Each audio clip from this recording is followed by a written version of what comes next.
Good evening and welcome back. I am so glad you're here tonight. There is nothing to do now but rest. You have nowhere to be but here. Let the pillow take the whole weight of your head. Your hands can grow still wherever they have come to rest, and your eyes can close whenever they are ready. Nothing tonight is going to ask anything of you. Tonight we're on Fifth Avenue in the last years of the 1800s, along the greatest row of mansions this country has ever built. But we're not going to the ballroom. We're going up instead, past the family floors, past the marble and the gold, to the small plain rooms tucked under the roof, where the maids slept.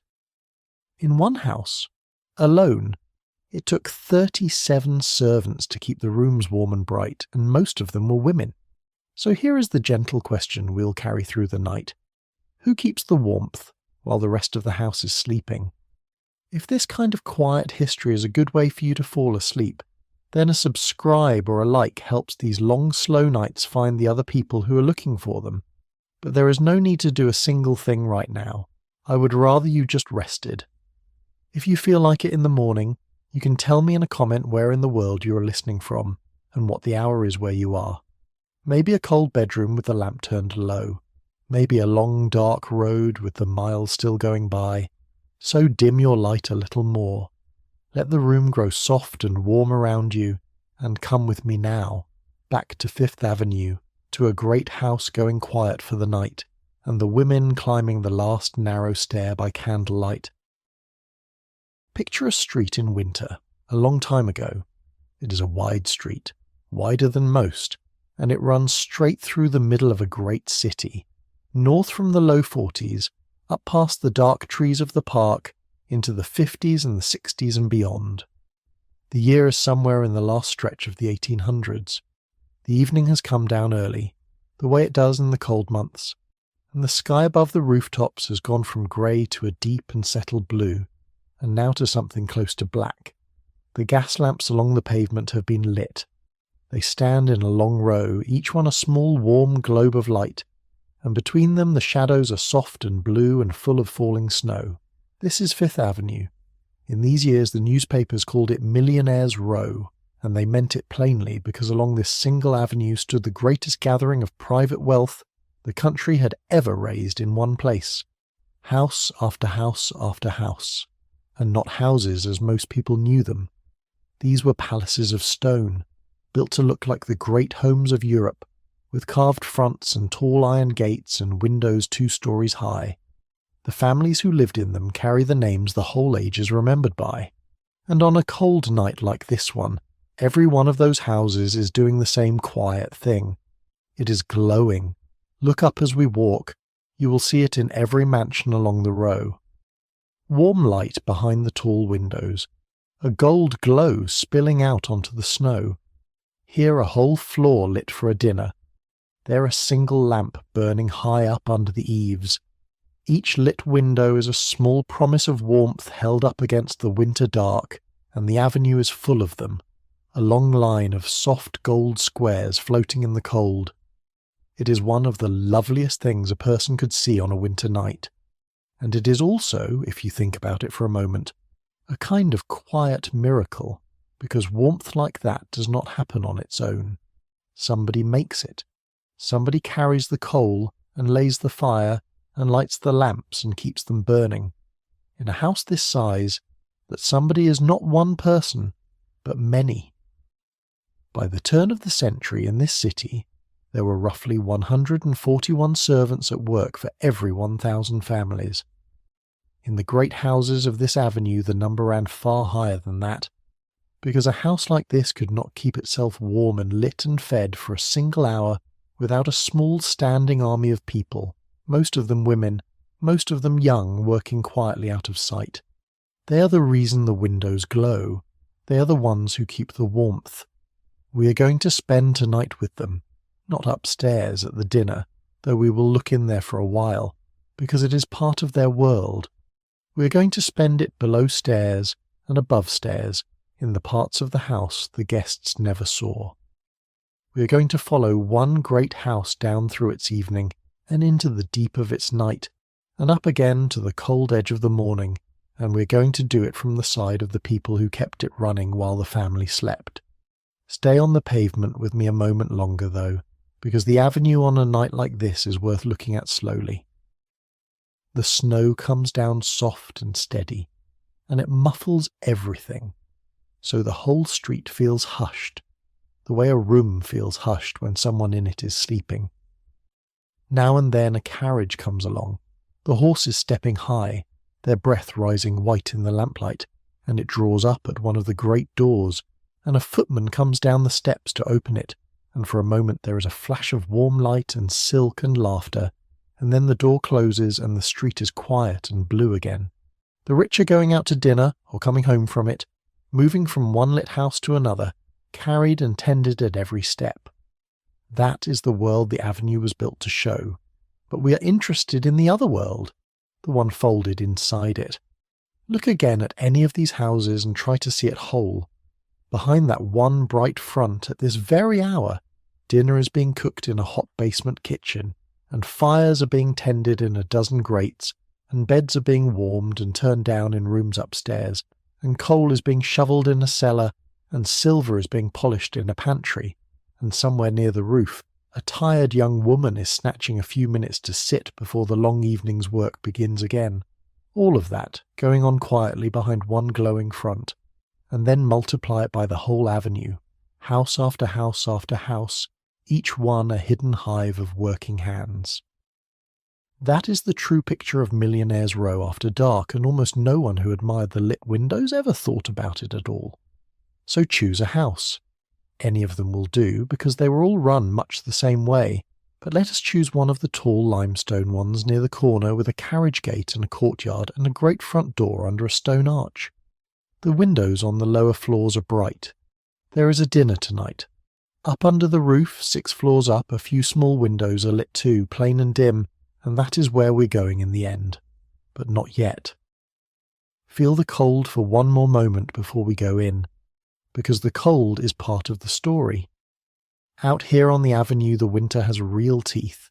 The snow that looks so soft is bitter beneath it, and the wind comes straight down the long open street with nothing to slow it, and a person caught out in it for long would suffer. That is the world these houses stand against.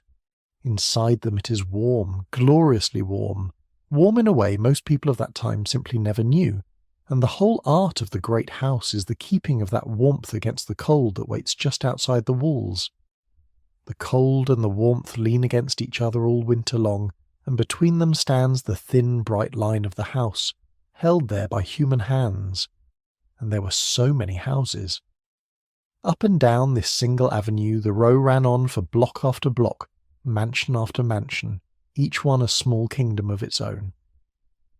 Behind the row, on the side streets, stood more houses, smaller but still fine, and behind those the ordinary city stretched away for miles, the crowded blocks where most people lived. Somewhere out in that ordinary city tonight were the families these servants had left behind, the tenement rooms they had come from, the whole other world that made the shining avenue possible. We will not go out there tonight. Tonight we stay on the warm side of the wall with the people who keep the warmth.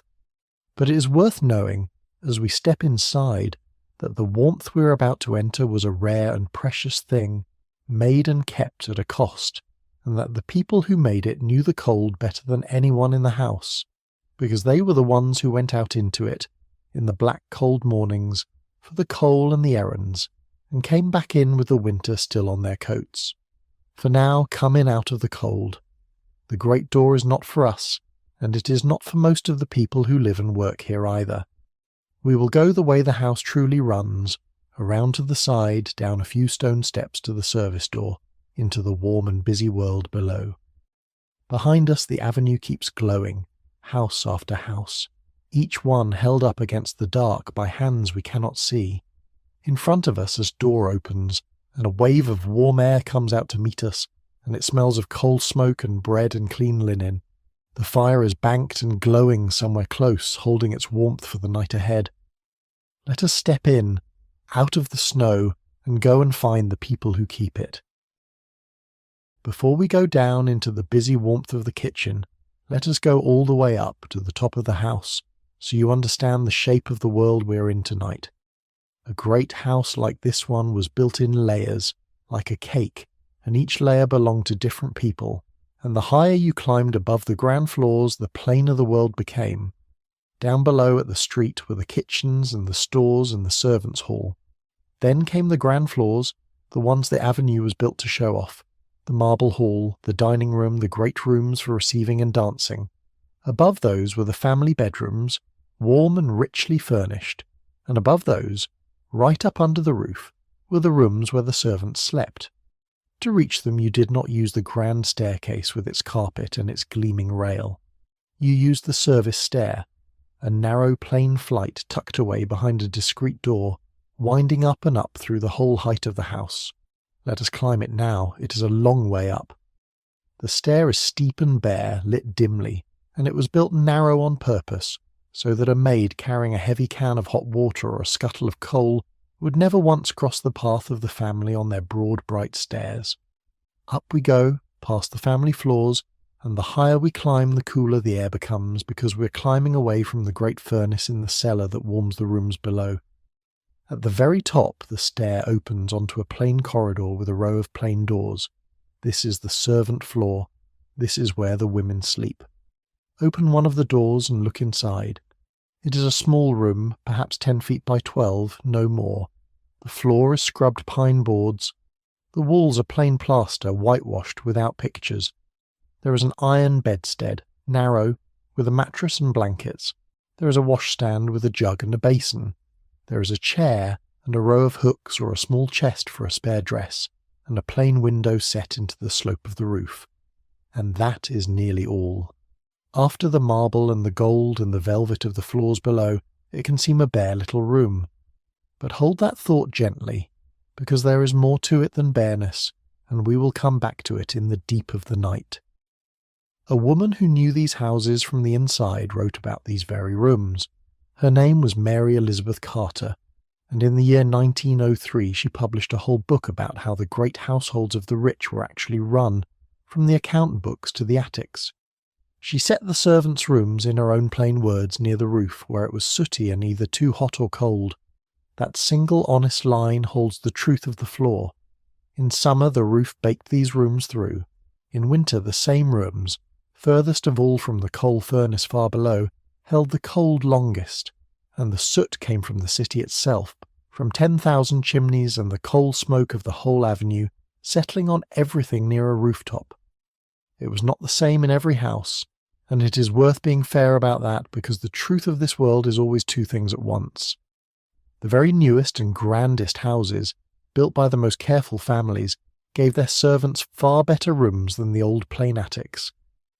When one of the Vanderbilts built his enormous country house down in North Carolina, he gave the women who worked there their own bedrooms, more than 20 of them along one floor, and each of those rooms had its own window, its own electric light, and its own heat.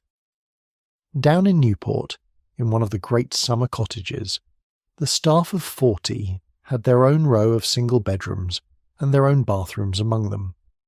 In another, more than 30 of the 70 rooms in the whole house were given over to the servants. So some of these women slept in genuinely decent rooms, warm and lit and their own, and some of them, in the older townhouses, slept near the roof, where it was sooty and too hot or too cold. Often the only difference was how new the house was, and how much the family had thought about the people who kept it. We will hold both pictures gently, all night. Let me tell you about one of the women who slept up here. I'm going to give her a name and a shape so that we have someone to walk beside through the night, and I want to be honest with you from the start. The way this channel always is, she is what we might call a composite. She is stitched together from many real women who did this work, from their letters and their household records and the memories that survive. But she is not one single person from the archive. So let us say her name was Kate. Let us say she was about 20 years old, and that she had come over from Ireland a few years before, as so many of these young women had, and that she had been 3 years now in service in this house on Fifth Avenue. She is the first housemaid. She knows every fire grate in this building by feel, in the dark. Kate's room is one of these small ones under the roof. In the morning she will be one of the first awake in the whole great house. Late tonight she will be one of the last to lie down. Her bed is narrow and plain, and yet, at the end of a long day, that narrow plain bed is the warmest and most wanted thing in her whole world, and we will be there with her when she finally reaches it. Hold that picture somewhere in the back of your mind. The warm bed, waiting under the cold roof. We will return to it again and again tonight, the way you return to a warm thought as you are falling asleep. Let us stay in this small room a moment more, and let your eye rest on the plainness of it, because there is a kind of peace in a plain room that a grand one can never give. There is nothing in here to keep, nothing to polish, nothing to guard. There is the bed, and the washstand, and the chair, and the window in the sloping roof, and the small collection of a young woman's own things, a few clothes, a hairbrush, perhaps a picture from home, a letter kept folded in a drawer, a rosary, a coin she is saving. A whole life, held in a small plain room, and all of it hers, which is more than can be said for anything on the ground floors below, where nothing belonged to the people who kept it gleaming. Down there Kate touched 100 beautiful things every day, and not one of them was hers. Up here, in this bare little room, everything was, and the window. That is the one great gift of a room under the roof, the window in the slope of it, high above the avenue. From up here, in the daytime, Kate could see out over the rooftops, over the whole grand street, farther than anyone down in the deep rich rooms below could see at all. On a clear night she could see the stars, which the family behind their heavy curtains almost never did. It is a small thing, and it did not make the room warm, and it did not make the day short. But it was hers, that high wide view, that little square of open sky, and there is something in it that suits her. The housemaid who saw more of the truth of the great house than anyone, up here at the top with the widest view of all. But her bed is hours away yet. The evening is only just beginning, and the house below her is coming alive. So let us leave the quiet floor for now, and go back down the narrow stair, following the warmth as it grows, down through the whole height of the house, all the way to the cellar, where the true heart of the warmth is beating. Because before we can understand the fires, we have to go and see where the heat is born. Every warm house has a heart, and in a house like this one the heart is in the cellar, and it is made of iron and fire. Come down with me, below the kitchens, below the street, into the lowest part of the house, where the air is warm and close and smells of coal, and where a great furnace burns all through the winter, day and night, without ever being allowed to go fully out. This is the boiler room. Here stands the furnace, a huge iron thing, its door glowing, and around it the pipes that carry its heat up through the whole house. In these years the great houses had been fitted with central heating, hot water and steam sent up through pipes to warm the rooms and the radiators far above. But a furnace like this is hungry. It eats coal, a great deal of coal, ton after ton of it through a long winter, and all that coal has to be brought in, and shovelled and tended, so that the heat never fails while the family sleeps. Somebody keeps this fire. Let us say his name was Thomas, and that he was the boiler man, or as some houses called such a person, the useful man, the one who did the heavy warm work at the bottom of the house. He is older than Kate, a steady, quiet man, and he has tended this furnace through many winters. In the best houses the coal was delivered cleverly, brought down through a chute or even an underground tunnel straight into the cellar bins, so that the dirt and the noise and the black dust of it never troubled the bright street above or the family in their rooms. The magic of a house like this was that the work stayed hidden. The coal simply appeared, and the warmth simply rose, and no one upstairs ever had to think about how. Stand here a moment by the furnace and feel the heat on your face. This is where the warmth of the whole house begins. From here it climbs, up through the pipes, to the radiators in the halls and the bedrooms, and alongside it, in the open grates of the grand rooms, coal fires burn too. laid and lit by hand, because a real fire in a real hearth was part of the beauty of the evening, the flicker and the glow of it, even in a house that had steam heat in the walls. So the house is warmed twice over, by the hidden furnace and by the open fires, and both of them run on coal, and both of them run on people. Think for a moment about how many people it took. In the largest of all the houses on this avenue, the greatest private home ever built in the whole city, it took 37 servants simply to run the place. 37. Not for a party, not for a special night, but for the ordinary keeping of the house day after day. Cooks and kitchen maids, footmen and housemaids, a housekeeper, a butler, laundry maids, the men who tended the furnace and the horses. 37 lives, arranged around the keeping of one family's comfort. And most of the great houses on the row, though smaller than that giant, ran on 20 indoor servants or more, a whole household of working people folded quietly inside the household of the rich.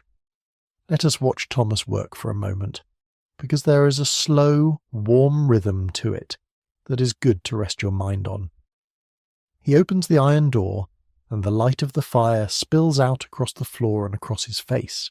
He takes up the shovel and he feeds the furnace, coal by coal, not too much and not too little, because a furnace like this is tended the way you tend anything you have kept for years, by feel and by habit, without having to think. He closes the door. He checks the gauges, the little dials that tell him the pressure of the steam climbing the pipes. He listens to the sound of the house above him, the faint knock and tick of the radiators as the heat moves into them, and then he sits back down on his stool by the warmth, in the low red light, and waits, and after a while he gets up and feeds it again. All night this goes on, while the family dines, while the guests laugh, while the beds are turned down and the lamps put out one by one. Down here at the bottom of the house, a quiet man feeds a fire in the dark so that no one above him will ever be cold. Thomas the boiler man does not often go upstairs. His world is here, warm and dark and low. But the warmth he tends touches every person in the house tonight. It rises through the floors to the dining room, where in a little while the family will sit down to dinner. It warms the bedrooms where they will later sleep. It even reaches, faintly, thinly, the small rooms under the roof, though by the time it has climbed 6 floors there is not much of it left, which is why those rooms stay cool. All night long, while the house sleeps, Thomas or a man like him will keep this fire fed and steady, so that no one above ever wakes into a cold house. He is one of the keepers of the night. There are many more of them, and it is nearly time to meet the rest. Think, too, of all the coal itself and where it came from, and how much of it a house like this swallowed in a winter. It came by the ton, delivered again and again through the cold months, shovelled down into the great bins in the cellar, a black mountain of it that seemed always to be shrinking and always to be replenished. Every lump of it had been dug out of the dark earth far away by other hands, in other hard lives, and carried by rail and by cart to this cellar, to be burned here so that a family on Fifth Avenue could be warm. There is a whole hidden chain behind a single warm room, miners and railroads and carters and the boiler man, a long line of labour reaching all the way down into the ground and out across the country, ending here in the glow on Thomas's face as he opens the furnace door. The family upstairs never saw a single link of that chain. They saw only the warmth, rising softly through the floors, and that was exactly as the house intended. And the warmth had its own gentle sounds, the private music of a heated house at night, which Thomas knew better than anyone, the knock and tick of the pipes as the hot water moved through them, the soft roar of the furnace when its door was opened and the hush when it was closed, the settling of the coals, the faint hiss of steam. If you have ever lain awake in a warm old house in winter and listened to it tick and sigh around you, you have heard the sound Thomas lived inside all night, the sound of a house being kept warm, one of the most reassuring sounds there is, because every tick of it says the same thing. The heat is on, the cold is held off, you are safe, you may sleep. The furnace glows and settles. The coal shifts. The heat climbs the pipes into the dark house above. Let us leave the warm heart of the cellar now and go up just one flight, into the busy, bright world of the kitchen and the servants' hall, where the rest of the household is gathering for the evening's work. Because a great house is not warmed by fire alone. It is warmed by hands, and it is time to meet the hands. Come up from the cellar into the kitchen level, and into the light and the noise and the good smells, because here, in the lower floor of the house, is where the working household truly lives. There is a long stone passage down here, and off it open the important rooms of the servants' world. The great kitchen with its range already roaring, the scullery where the roughest washing is done, the larders and the cold rooms, the housekeeper's own room, the butler's pantry, where the silver is kept, and the servants' hall, the plain warm room with the long table where all of these people will gather later, to eat their own supper when the family's is done. Let us stand quietly in the passage for a moment and watch them go by, because this is the household within the household, and it had a shape and an order as careful as anything upstairs. At the top of the women's side stood the housekeeper, a woman of real authority, who ran the female staff and the stores and the linens, and who answered to the mistress alone. Beside her, over the men, stood the butler, who ruled the wine and the silver and the footman. Below the housekeeper came the women by their kinds, the lady's maid, who served the mistress's own person, the cook in command of the kitchen, then the housemaids, like our Kate, who kept the bedrooms and the grand rooms clean and the fires lit, the parlour maids, who dusted the fine rooms and answered the bells, the laundry maids, a world of their own, and at the very bottom, youngest and lowest, the kitchen maid and the scullery maid, the girls who rose first and scrubbed hardest. I told you Mary Elizabeth Carter wrote a whole book about these households. She set down the wages too, and they are worth hearing, because they tell you plainly what each of these lives was worth in the eyes of the house. A housemaid like Kate might earn something between $18 and $25 a month. A parlour maid, a little more, perhaps 20 to 30. A lady's maid, 25 to 40. The head laundress, 30, with her helpers under her at 18. And the cook, if the cook was a fine French chef, and the chef was almost always a man, might earn as much as $100 a month, 4 or 5 times what the housemaid earned, at the very same house, eating at the very same table. That gap is one of the quiet truths of this world, and we will not make a speech about it. We will just hold it, gently, the way you hold 2 true things at once. But hear the other half of it too. For all of these women the wage was only part of the pay. They lived in. Their room, plain as it was found for them. All their meals were found for them, and the food below stairs in a rich house was plentiful and good. In a hard city, in a hard time, a place in a great house on Fifth Avenue was a good place, a wanted place, better fed and better housed than a factory bench or a crowded tenement room. Many of these women had crossed an ocean to find work exactly like this.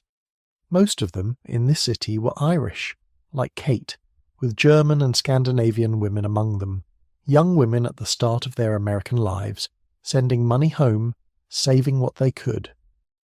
There was a whole language to this order too, a set of small rules that everyone below stairs simply knew. A servant was meant to be neither seen nor heard by the family unless she was needed. If a maid met a member of the family on the stairs, she was to stand aside, quiet, her eyes lowered, and let them pass as though she were a part of the house itself. She used the back stairs and the side doors. She did her heaviest work before the family woke and after they had gone up, so that the rooms seemed to clean themselves. And there was an order among the servants too, as strict in its way as anything upstairs. The upper servants, the housekeeper and the butler and the lady's maid and the cook, were people of standing below stairs, and the younger maids treated them with real respect. At their own supper table later tonight, they will sit in their order, the upper servants at the head and the younger ones below, a little upstairs and downstairs of their own, folded inside the big one. It is one more of the quiet, human, faintly funny truths of this world, that even the people who kept the great house had their own small ladder to stand on, and some of them were very young indeed. Down at the bottom of the order, The girls who lit the kitchen fires and scrubbed the pots could be as young as 13 or 14 or 15. Some of them newly off the boat, some of them out of an orphanage, sent into service because service was where a girl without family could find a roof and a meal and a wage. When we meet our scullery maid later tonight, kneeling to the cold kitchen fire in the dark before dawn, remember how young she is and hold her gently in your mind, the way you would want a young person held. This channel does not do pity, it does dignity. These girls were not victims to be wept over. They were workers, skilled in their way, proud in their way, keeping a great house alive. But they were young, and it was hard, and both of those things are true. And there were the men's roles too, fewer in a townhouse than the women's, but real, and part of the night we are following. The butler at the head of them, keeper of the wine and the silver and the dignity of the front of the house. The footman, tall and liveried, for the door and the table. The hall boy, youngest of the men, who fetched and carried and relit and ran. And down in the warm dark, the boiler man who tended the furnace, and the men who kept the horses, a little apart from the rest of the house. Each had his place, and his hour, and his part in the keeping of the house through the day and the night. It is worth remembering too how far most of them had come to be here, because it changes how you see them in their plain black dresses and their aprons. Most were young. Many were newly arrived in the country, with the accents of Ireland or Germany or Sweden still strong on their tongues. They had left home, and family, and everything they knew, and crossed a wide, cold ocean, to stand in this basement passage in a strange city, and begin again from nothing. A place in a great house was where a great many of them began. The first rung, the roof over the head, and the meal in the belly and the small wage saved and sent home. Behind every quiet maid in this passage was a whole story of leaving and crossing and arriving, of a family somewhere far away, of a life being slowly built, dollar by careful dollar, out of nights like this one. We will not hear all those stories tonight, but they are there, behind every face, and it is good to know it as we watch them pass. So that is the household. 30 and more lives, arranged in their careful order, from the housekeeper in her room to the youngest girl at the scullery sink. Tonight we will follow them down through the evening and into the night. And the evening is beginning now, because outside the light has failed at last, the snow is still falling on the avenue, and up in the family's rooms a bell has rung. It is time to light the lamps, so let us follow the light up through the house as the great rooms wake for the evening, and the long ritual of the dinner begins. The fires are banked and waiting in every grate, and the lamps are about to go up one by one. Come with me up the stair. When the daylight finally failed, the great house woke into its evening self. It happened every day at this hour, the whole house turning, like a flower turning, from the plain business of the daytime toward the beauty of the night. And the first sign of it, the thing that told the whole household the evening had begun, was the lighting of the lamps. Come up from the kitchens with me and watch it happen. A footman moves through the grand rooms on the lower floors, and as he goes, the darkness retreats ahead of him. In these years, the great houses stood right on the edge between two ages of light. Some of the lamps were gas turned up with a small hiss and touched with a taper, throwing a soft yellow glow, and some were the new electric lights, still a marvel then, coming on at the turn of a switch, steady and clear. Many a house had both, the old and the new, side by side, gas in one room and electric in the next, and candles still kept in their silver holders for the dinner table, because candlelight was the loveliest light of all and no one wished to give it up. So the house filled slowly with light, warm and layered, gold upon gold, and the marble and the mirrors and the polished wood all began to gleam. While the lamps go up downstairs, another quiet thing is happening upstairs, in the mistress's bedroom, and it is one of the most personal rituals of the whole day. The lady of the house is dressing for dinner, and she's not doing it alone. Beside her is her lady's maid, the most personal of all the women in her service, and tonight we will walk a little way beside her, so let us give her a name. Let us say her name was Ellen, and that she was a little older than Kate, and very skilled. and that dressing her mistress for the evening was the great work of her day. It was not a quick thing, dressing for a grand dinner in these years. It could take a long while because there was so much to it. The hair had to be brushed out and dressed and pinned, and it was long hair, everyone's hair was long then, coiled and arranged with a patience that is hard to imagine now. The gown had to be brought out, and it was a complicated architecture of silk and boning and buttons and hooks, a garment that truly could not be put on without another pair of hands. The jewels had to be fetched from wherever they were kept and fastened on, and through all of it Ellen worked, quick and careful and quiet, her hands moving with the sureness of long practice, until at last the mistress stood finished and shining, ready to go down. And here is the part to hold gently.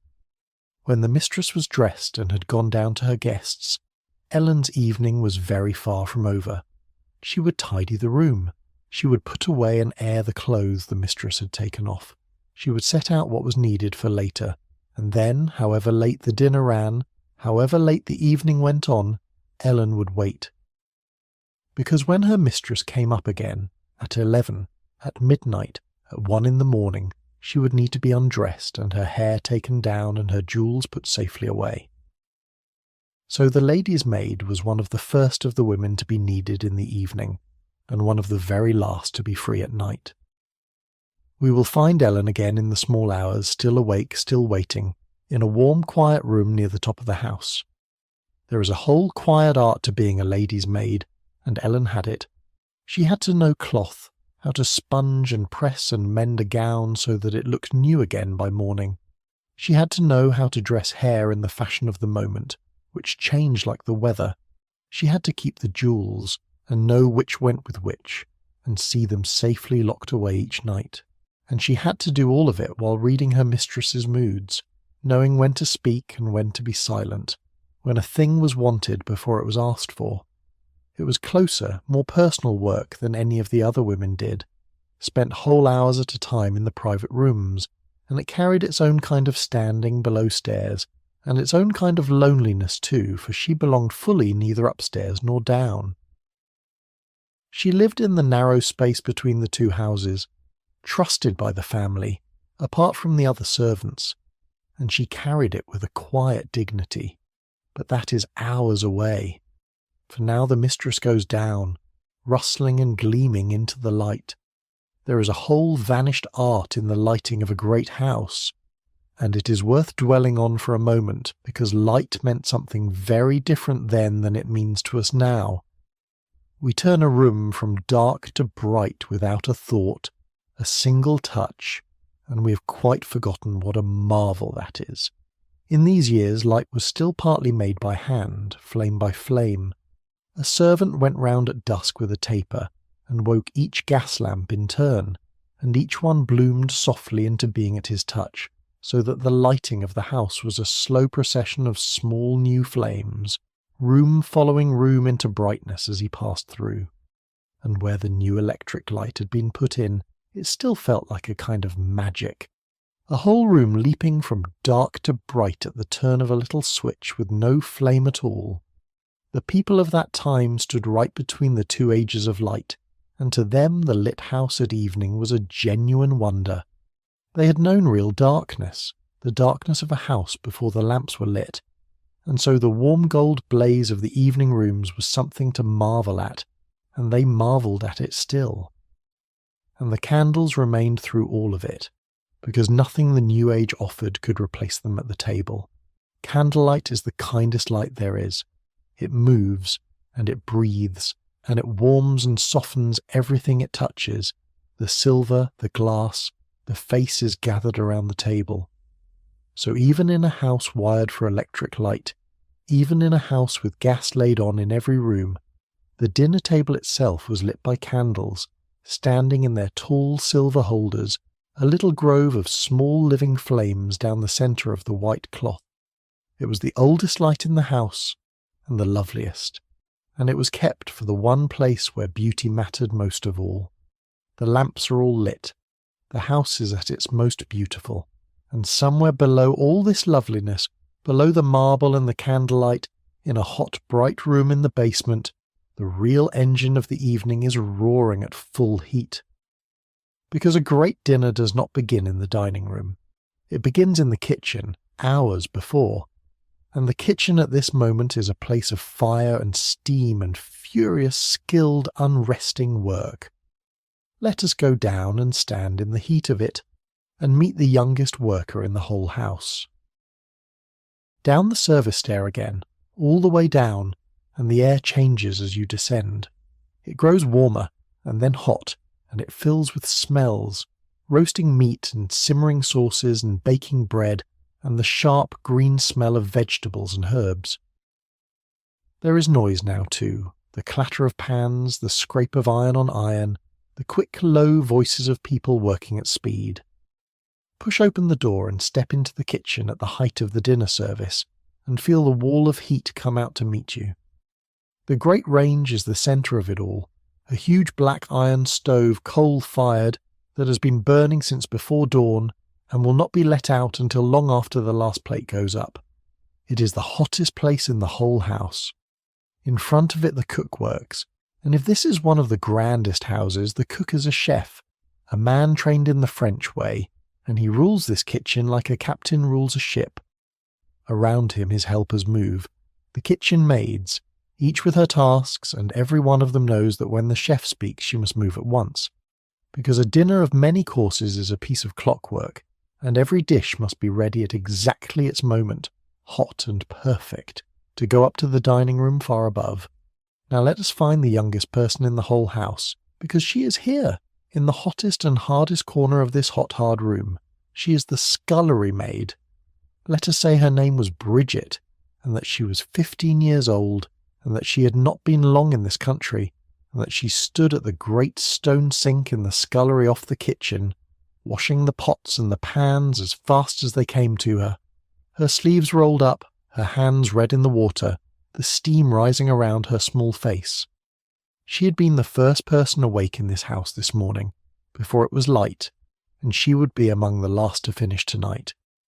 Hers was the roughest work there was, and the lowest paid, and she did it without stopping, in the heat and the noise, a child really, holding up her end of a great machine.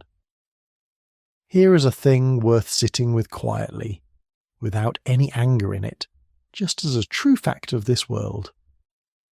At the very same range, in this very same kitchen, the chef might earn as much as $100 a month, one of the best paid servants in the whole house, a man whose skill was prized and courted and paid for. And a few feet away, at the sink, little Bridget the scullery maid earned some small fraction of that, the lowest wage in the whole house, for work that started before his and often ended after it. The same fire warmed them both, the same dinner depended on them both, and their wages were worlds apart. We will not turn that into a speech. We will just let it sit there, the way it truly sat, two people at one fire, and let it be one of the both things that were true. Stand in the heat a little longer and watch how the whole thing keeps its time, because a great dinner was a piece of clockwork, and the kitchen was where the clock was wound. Upstairs the family thought only of the courses arriving one after another, each at its graceful moment, the soup, the fish, the meats, the game, the sweet things, flowing in like the tide. But down here that flow was made, dish by dish, against the clock in the heat. Each course had to be ready at exactly its hour, hot and perfect, neither early and spoiling nor late and holding up the whole table. And so the chef stood at the centre of it like the conductor of an orchestra, calling the time, and the kitchen maids moved to his call, and everything came together, again and again, course after course, all evening long. It was hard and it was hot, and it was, in its way, a real art, the making of a long and perfect dinner out of fire and speed and skill, night after night after night, and the heat of it. It is hard to imagine now the heat of a great coal kitchen at the height of its work in a basement, with the range roaring and the ovens going and every burner lit. The cooks worked in it all evening, their faces flushed, their sleeves rolled, moving fast in the heat the way people move who are used to it.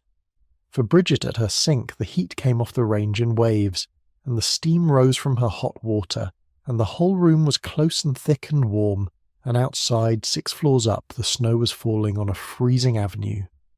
That was the strange geography of the great house. The coldest rooms at the top under the roof, the hottest room at the very bottom, and all the gentle warmth of the family's floors held in the middle between the fire below and the cold above. Watch the dinner go up now, because it is a lovely piece of machinery.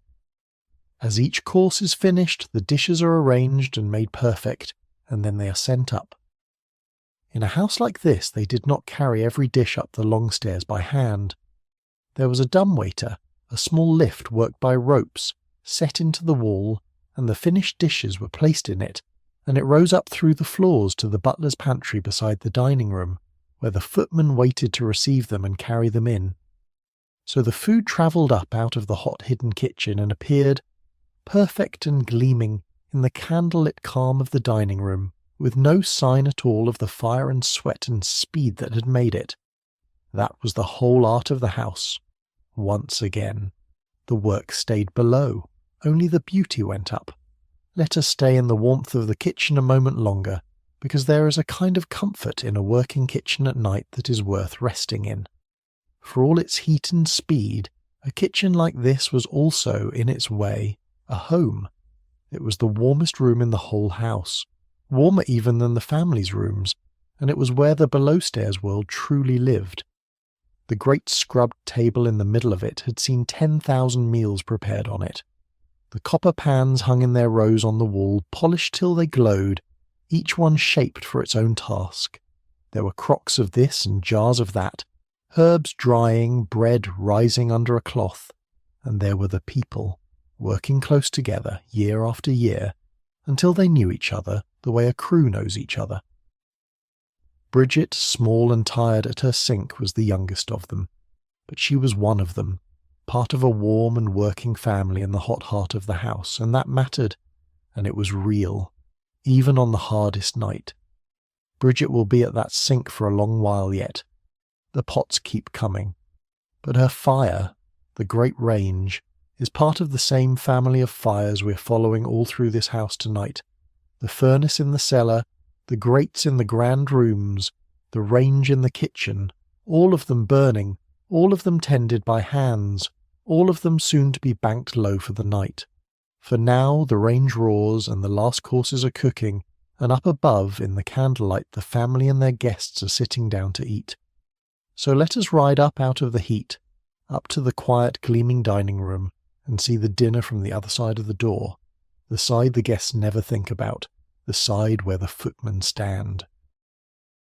Come up into the dining room, but come up the way the food comes up, through the pantry door, and stand for a while where the footmen stand, at the edge of the light, because that is our place tonight. We are not at the table, we are at the side of the room, quiet, watching, part of the machinery of the evening, and from here you can see the whole beautiful thing at work. The dining room of a great house was one of its showpieces, and by candlelight it was something to see. A long table dressed in white linen so fine and so well pressed it looked like snow. Silver everywhere, catching the light, polished until it burned. Crystal glasses, several at each place for the different wines. Flowers from the house's own glass houses, even in the deep of winter. And down each side of the table the guests, the men in black and white, the women in silk and jewels, the whole scene glowing in the soft gold light of the candles. It was, quite simply, one of the loveliest sights the age could produce, and it was produced fresh, night after night. Standing at the edges, still and straight, are the footmen. They were chosen, in part, for how they looked. Tall men, handsome men, because a fine footman in his livery was part of the beauty of the room, like the silver and the flowers. Let us give one of them a name. Let us say his name was William, and that he was young and tall and had been trained carefully in the 100 small rules of good service. He knows to stand at the left of the person he is serving.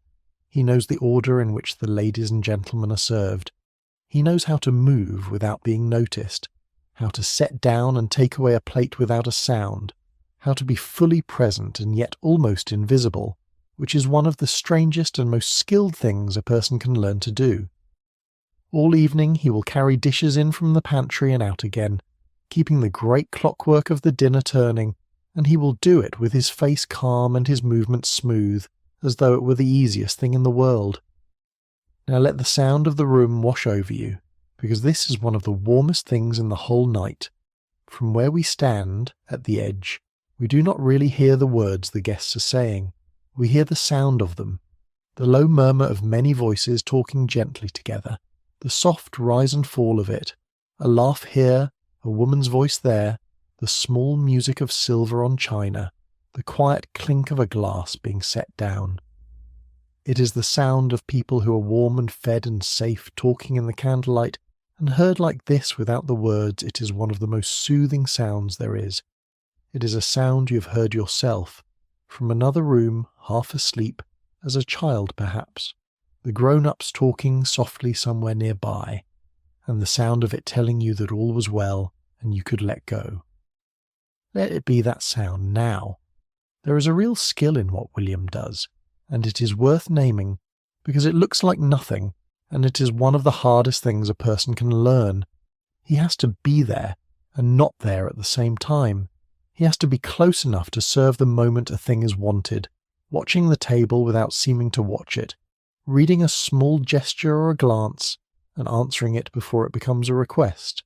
And he has to do all of this while seeming almost to vanish, so that the guests can talk and laugh and feel entirely private, as though no one were there at all. A footman who did his work perfectly was, in a sense, invisible, and that invisibility was the whole point of him. He gave the family the feeling of being served by unseen hands, of a room that simply provided whatever was needed, and that feeling was a large part of what all the money bought. To be that present and that unseen at once, hour after hour, standing straight in a warm room in a stiff coat, is a genuine discipline, and William had it. And the livery he wore was part of the picture too, a costume really, chosen to please the eye.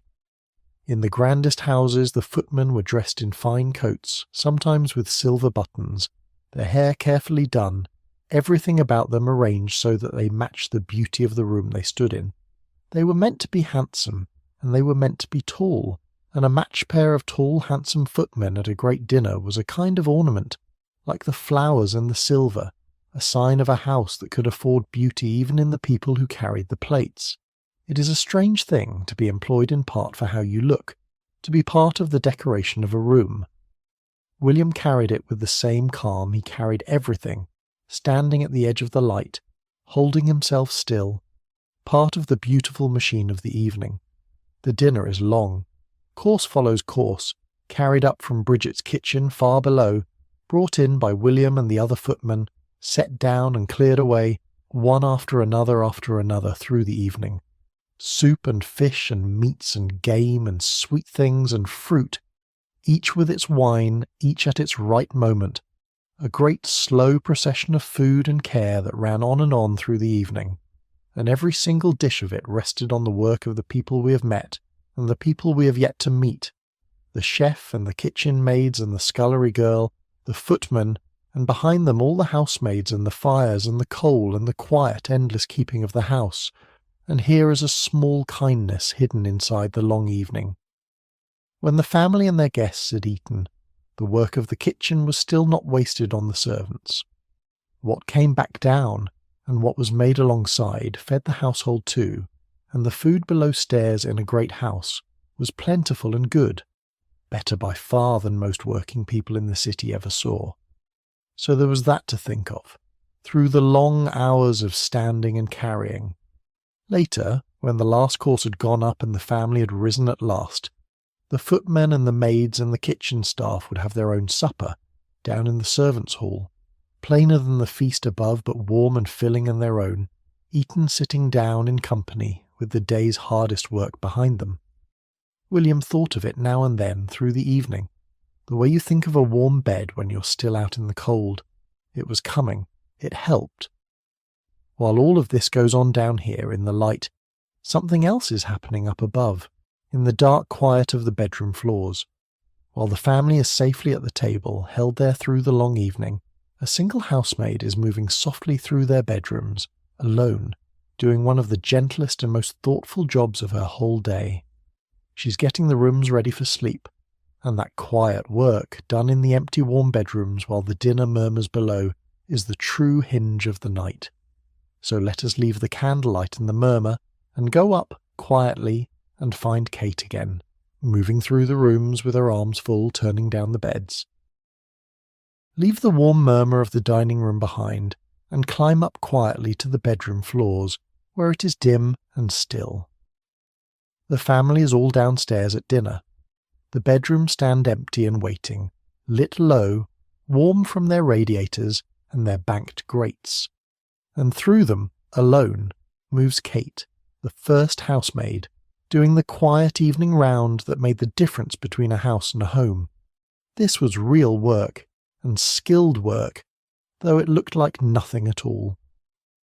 While the family was safely at the table, the housemaid went from bedroom to bedroom, and in each one she made the room ready for the night. An old book of instruction for housemaids, written long before these years but describing the very same round, put it simply. While the family are at tea, it said, she will go the round of the chambers, emptying the slops, filling up the water ewers and bottles, and turning down the beds. That is the whole of it, and it is worth walking through slowly because there is a great tenderness in it once you see what it really was. Emptying the slops. In these years, even a grand bedroom might have its washstand and its covered pail, and part of the evening round was to carry away what needed carrying away quietly so that the room was fresh. Filling the water ewers. She poured clean fresh water into the jugs and the bottles on each washstand, so that when the family came up there would be cool water ready to their hand, and turning down the beds. She folded back the heavy covers of each great bed, turning down the top sheet in a neat soft triangle, plumping the pillows so that the bed did not have to be opened by the person climbing into it, but stood already open, already inviting, already halfway to sleep. Think about what that is, really. It is one person preparing a soft place for another person to lie down in. It is care, made into a task and repeated every single night. Kate did not know the family the way a friend knows them. This was her work, not her love. And yet the shape of the thing is the shape of love, the turning down of a bed for someone so that they will be comfortable, the setting of fresh water by their side so they will not thirst in the night. She did it for every bed on the floor. She smoothed each cover, set each pillow, and left each room a little warmer and softer and readier than she found it. And then she pulled the door gently to and went on to the next. In each room, as she left it, the fire in the grate was burning low and steady, banked down for the night, holding its warmth so the room would stay soft and warm for the sleeper who would come. That low glow followed her from room to room, the same warm heart we have been following all through the house, in the cellar and the kitchen, and now here, in the quiet bedrooms, holding the warmth against the coming cold of the small hours. And there was more to the round than the 3 plain tasks, small kindnesses folded into it that no one asked for and no one saw. She would see that the curtains were drawn just so, closing the warm room in against the black window and the falling snow. She would set a candle and matches ready to hand, in case the sleeper woke in the night and wanted a light. She might lay out a warm wrapper over a chair, or see that a fresh nightgown was ready, or set the fire screen just right so the low glow of the banked grate would not fall in a sleeper's eyes. Little things, all of them, the kind of small, careful thoughts you give to someone you are looking after. She did not think of it as love, and it was not exactly. It was her work, and she did it for wages, and she would have been surprised to hear it called anything grand. But the hands do what the hands are trained to do, and her hands, going round these rooms each night, did the work of care, whatever her heart made of it, and the rooms were kinder for her having passed through them. There was a stillness she left behind her in each room too, that was its own kind of gift. Fresh water standing ready in the ewers and the bottles, the bed lying open and waiting in its soft folded triangle, the curtains drawn against the black window and the falling snow, everything a tired person could want on coming up to sleep, set quietly in place so that the room seemed simply to have made itself ready. Think of that! To go ahead of someone into a dim, quiet room and leave it open and waiting and kind so that when they come up there is nothing for them to do but climb into a bed already turned down for them. There is hardly a gentler thing one person can quietly do for another, and it was hers to give, night after night in room after room, without a word and without thanks. There is a particular quiet on a bedroom floor at this hour, and Kate knew it better than anyone. The house is full and busy and bright, but all of that is somewhere else. Downstairs and up here there is only the dim light and the warmth, and the soft sound of her own feet on the carpet, and the small sounds of her work. Water poured, a cover turned, a door closed. It is a peaceful hour in its way, even for someone at work in it. She moves through the sleeping rooms like the first soft edge of sleep itself, making everything ready, asking nothing, and no one downstairs gives it a single thought. When they come up later, warm and tired from their evening, the beds will simply be open, the water will simply be fresh, the rooms will simply be ready, as if the house had done it by itself. There was a rhythm to her round that her body knew by heart. She had done it so many hundreds of times that she no longer had to think about the order of it. Into the room, ease the door, to the windows first, to draw the heavy curtains against the night, shutting out the cold and the dark and closing the warm room in on itself. Then the washstand, the water changed, the towels straightened. Then the bed, the covers folded back in that soft, neat triangle, the pillows shaken and set. A last look around the room to see that all was as it should be. Then the fire, a glance to see it was safe and low and holding, and then out, and the door drawn gently to and on to the next. Room after room, the same quiet round, her arms full, her feet soft on the carpet, the house breathing around her. It was tiring, at the end of a long day, all those stairs, all that carrying.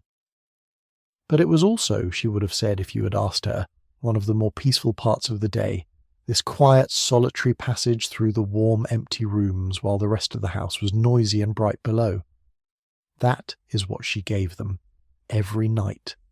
Not just clean rooms, but the feeling that comfort came from nowhere and cost nothing, that a bed turned itself down and a fire tended itself, and the whole warm world simply held you up without effort. It is a lovely feeling to be given. It is one of the deepest luxuries there is. And it was made, every night, by a tired young woman going quietly from room to room while the people she served ate their dinner 3 floors below and never once thought of her. Sit with that a moment gently without any sharpness in it. 2 things were true at once up here and down there, and it is worth staying with both. Let us pause here, on the quiet bedroom floor, between the bright dinner below and the deep night to come, and simply sit for a while with something this whole world holds inside it. Because a great house on Fifth Avenue was really 2 houses, folded into one, stacked one on top of the other, and the strange and human truth of it is that both of them were real, and both of them were true at the very same time. There was the house you could see, the marble hall, the great staircase, the dining room by candlelight, the silver and the flowers, the ballroom with its painted ceiling, the drawing rooms full of soft chairs and fine paintings. This was the house the avenue was built to show, the house the guests walked through, the house the newspapers described. It was beautiful, genuinely beautiful, made by the best craftsmen of the age out of the finest materials money could buy, and there is no need to pretend it was not. It was one of the loveliest kinds of place a person could stand inside. And then there was the house you were not meant to see, the narrow service stairs behind the discreet doors, the hot basement kitchen, the scullery with its stone sink, the plain servants' hall, the coal cellar and the boiler room, and right at the top the small rooms under the roof, plain and scrubbed, where the women slept near the roof, where it was sooty and either too hot or cold. This was the other house, the working house, and it was pressed right up against the fine one, sharing its walls, holding it up, and almost none of the people who admired the fine house ever really saw it at all. Both were true. That is the thing to hold. The same roof that sheltered the painted ballroom sheltered the plain attic above it. The same coal that warmed the guests warmed, more thinly the maids. The beauty and the labour were not two separate worlds far apart. They were the same house, inches from each other, one lying on top of the other all night long. And here is another pair of true things, gentler still. The work was hard. The days were long, longer than we would think bearable now, 14 and 16 and even 18 hours, from before the family woke until after they slept, with only snatched moments of rest between. That was real, and there is no softening it. And yet, alongside that hardness, there was something else that was also real, and it would be untrue to leave it out. There was pride. A good housemaid took a real and honest pride in her work, in a grate blackened and polished until it shone, in a room set so perfectly that it looked untouched, in a bed turned down just so, in being the invisible reason a great house ran like clockwork. The skill was real, and the pride in the skill was real, and for many of these women a place in a fine house was a good place, a thing to be glad of, better than the alternatives a hard world offered. The long hours and the real pride sat side by side in the same person, and both were true. And notice where the two houses met, because they met in gentle, unexpected places all day long. They met on the stairs, where a maid stood aside to let the family pass. They met at the turned-down bed, one person's careful work waiting for another person's rest. They met at the washstand and its fresh-filled ewer, the clean water poured out by hands that would wash, later, in a plain basin under the roof. They met in the food, the same kitchen feeding the feast above and the supper below, though the two tables never saw each other. The grand house and the working house were laced together at 1,000 small points like this, touching constantly, depending on each other utterly, and yet kept carefully apart, so that the people upstairs could feel that comfort simply happened, and the people downstairs could keep the machinery of it out of sight. It was a strange arrangement, when you look at it plainly, two whole worlds sharing every wall and every hour and pretending by careful agreement not to see each other. And it worked for a time as such arrangements do, held together by habit and by need, and by the quiet skill of the people who kept the seam invisible. We are not here to judge this world tonight in either direction. We are not here to gild it, and we are not here to be angry at it. We are here to see it clearly and warmly and whole, the way you can only really see something when you are calm. The splendour and the plain boards, the long day and the honest pride, the fortune and the small wage, the beauty above and the labour below, two houses under one roof and both of them full of real people, and both of them true. Hold that gently now, because it will carry us through the rest of the night. Every warm and lovely thing we see in this house was made by someone whose own room was plainer, and whose own day was longer. And every one of those someones was a real person with real skill and real pride, not a shadow, not a victim, but a keeper of the warmth. When we meet them again, in the deep of the night resting at last, we will be glad of their rest, because we will know what it cost and what it kept. And there is a comfort in holding it whole, rather than picking a side. If you only see the splendour, you miss the people who made it, and the house becomes a cold and empty showpiece. And if you only see the labour, you miss the real beauty they made and the real pride they took, and the people become nothing but their suffering, which is its own kind of unfairness to them. The truer thing, and the warmer thing, is to hold all of it at once. A beautiful house made and kept by working people, who were tired and were skilled and were proud, living their whole lives pressed close against a splendour that was partly theirs, because they made it, and partly not theirs at all. That is a human story, not a simple one, and human stories are the ones worth falling asleep inside, because they ask nothing of us but that we understand them gently. Upstairs now, the long dinner is finally ending. Chairs are pushed back, the guests rise, the evening moves toward its close, and all through the great house, one by one, the lights are about to begin going out, and the slow, beautiful settling of the house towards sleep is about to begin. So come with me back down toward the ground floors, quietly, as the family goes up to bed and the great work of settling the house for the night begins. The dinner is over. Down in the drawing rooms the evening winds slowly to its close, the last talk, the last glass, the fire burning low in the grate, and then, at last, the family begins to go up. This is the turning of the night, the moment when the great house stops being a place of company and begins, floor by floor, to become a place of sleep. Let us watch it happen, because it is a slow and lovely thing, and it is the beginning of the settling that will carry us all the way down into the deep of the night. They do not all go up at once. One by one, or two by two, the members of the family and any guests staying the night climb the great staircase and go to their rooms. And as they go, the rooms they leave behind fall dark.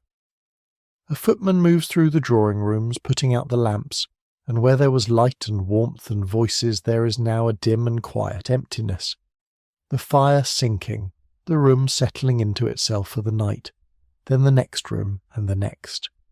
If you stood outside on the snowy avenue and watched the house, you would see it happening from the street, the great lit windows of the lower floors going dark one after another, and here and there a softer light appearing higher up, in a bedroom, as someone went up to bed.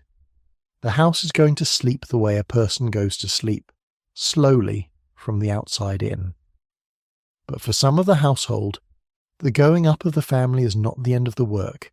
It is the start of the last and most personal part of it. Up in the mistress's room, Ellen, the lady's maid, is waiting, just as we knew she would be, and now her mistress comes up at last, tired and pleased and ready for her bed, and so the long ritual of the morning runs backward. The jewels are taken off and put safely away. The gown, that whole architecture of silk and hooks, is unfastened and lifted away and hung to air. The hair is taken down, unpinned, and brushed out long and loose, and there is something very old and very soothing in that. A woman's hair being brushed at the end of the day, the same gesture in a palace as in a cottage, the day being combed out of it stroke by stroke, and then, at last, the mistress is in her nightgown and her bed, the bed that Kate turned down hours ago, and Ellen puts out the light and closes the door softly, and her own long day is finally nearly done. There is a great gentleness in this hour if you watch it closely, and it runs both ways across the baize door.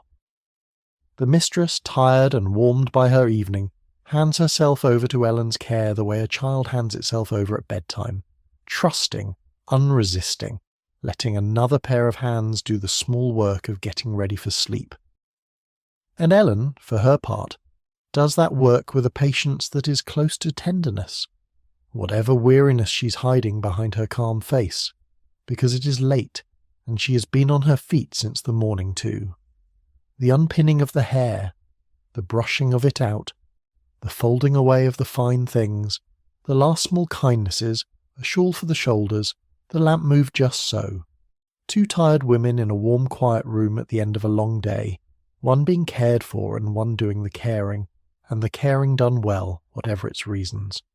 It is one of the oldest and quietest scenes there is, and it played out every night in every one of these houses, up under the sloping roofs and behind the grand bedroom doors alike. The same thing is happening in the master's rooms, where his valet has waited up in just the same way, to take the studs from his shirt and brush his coat and set everything ready for the morning.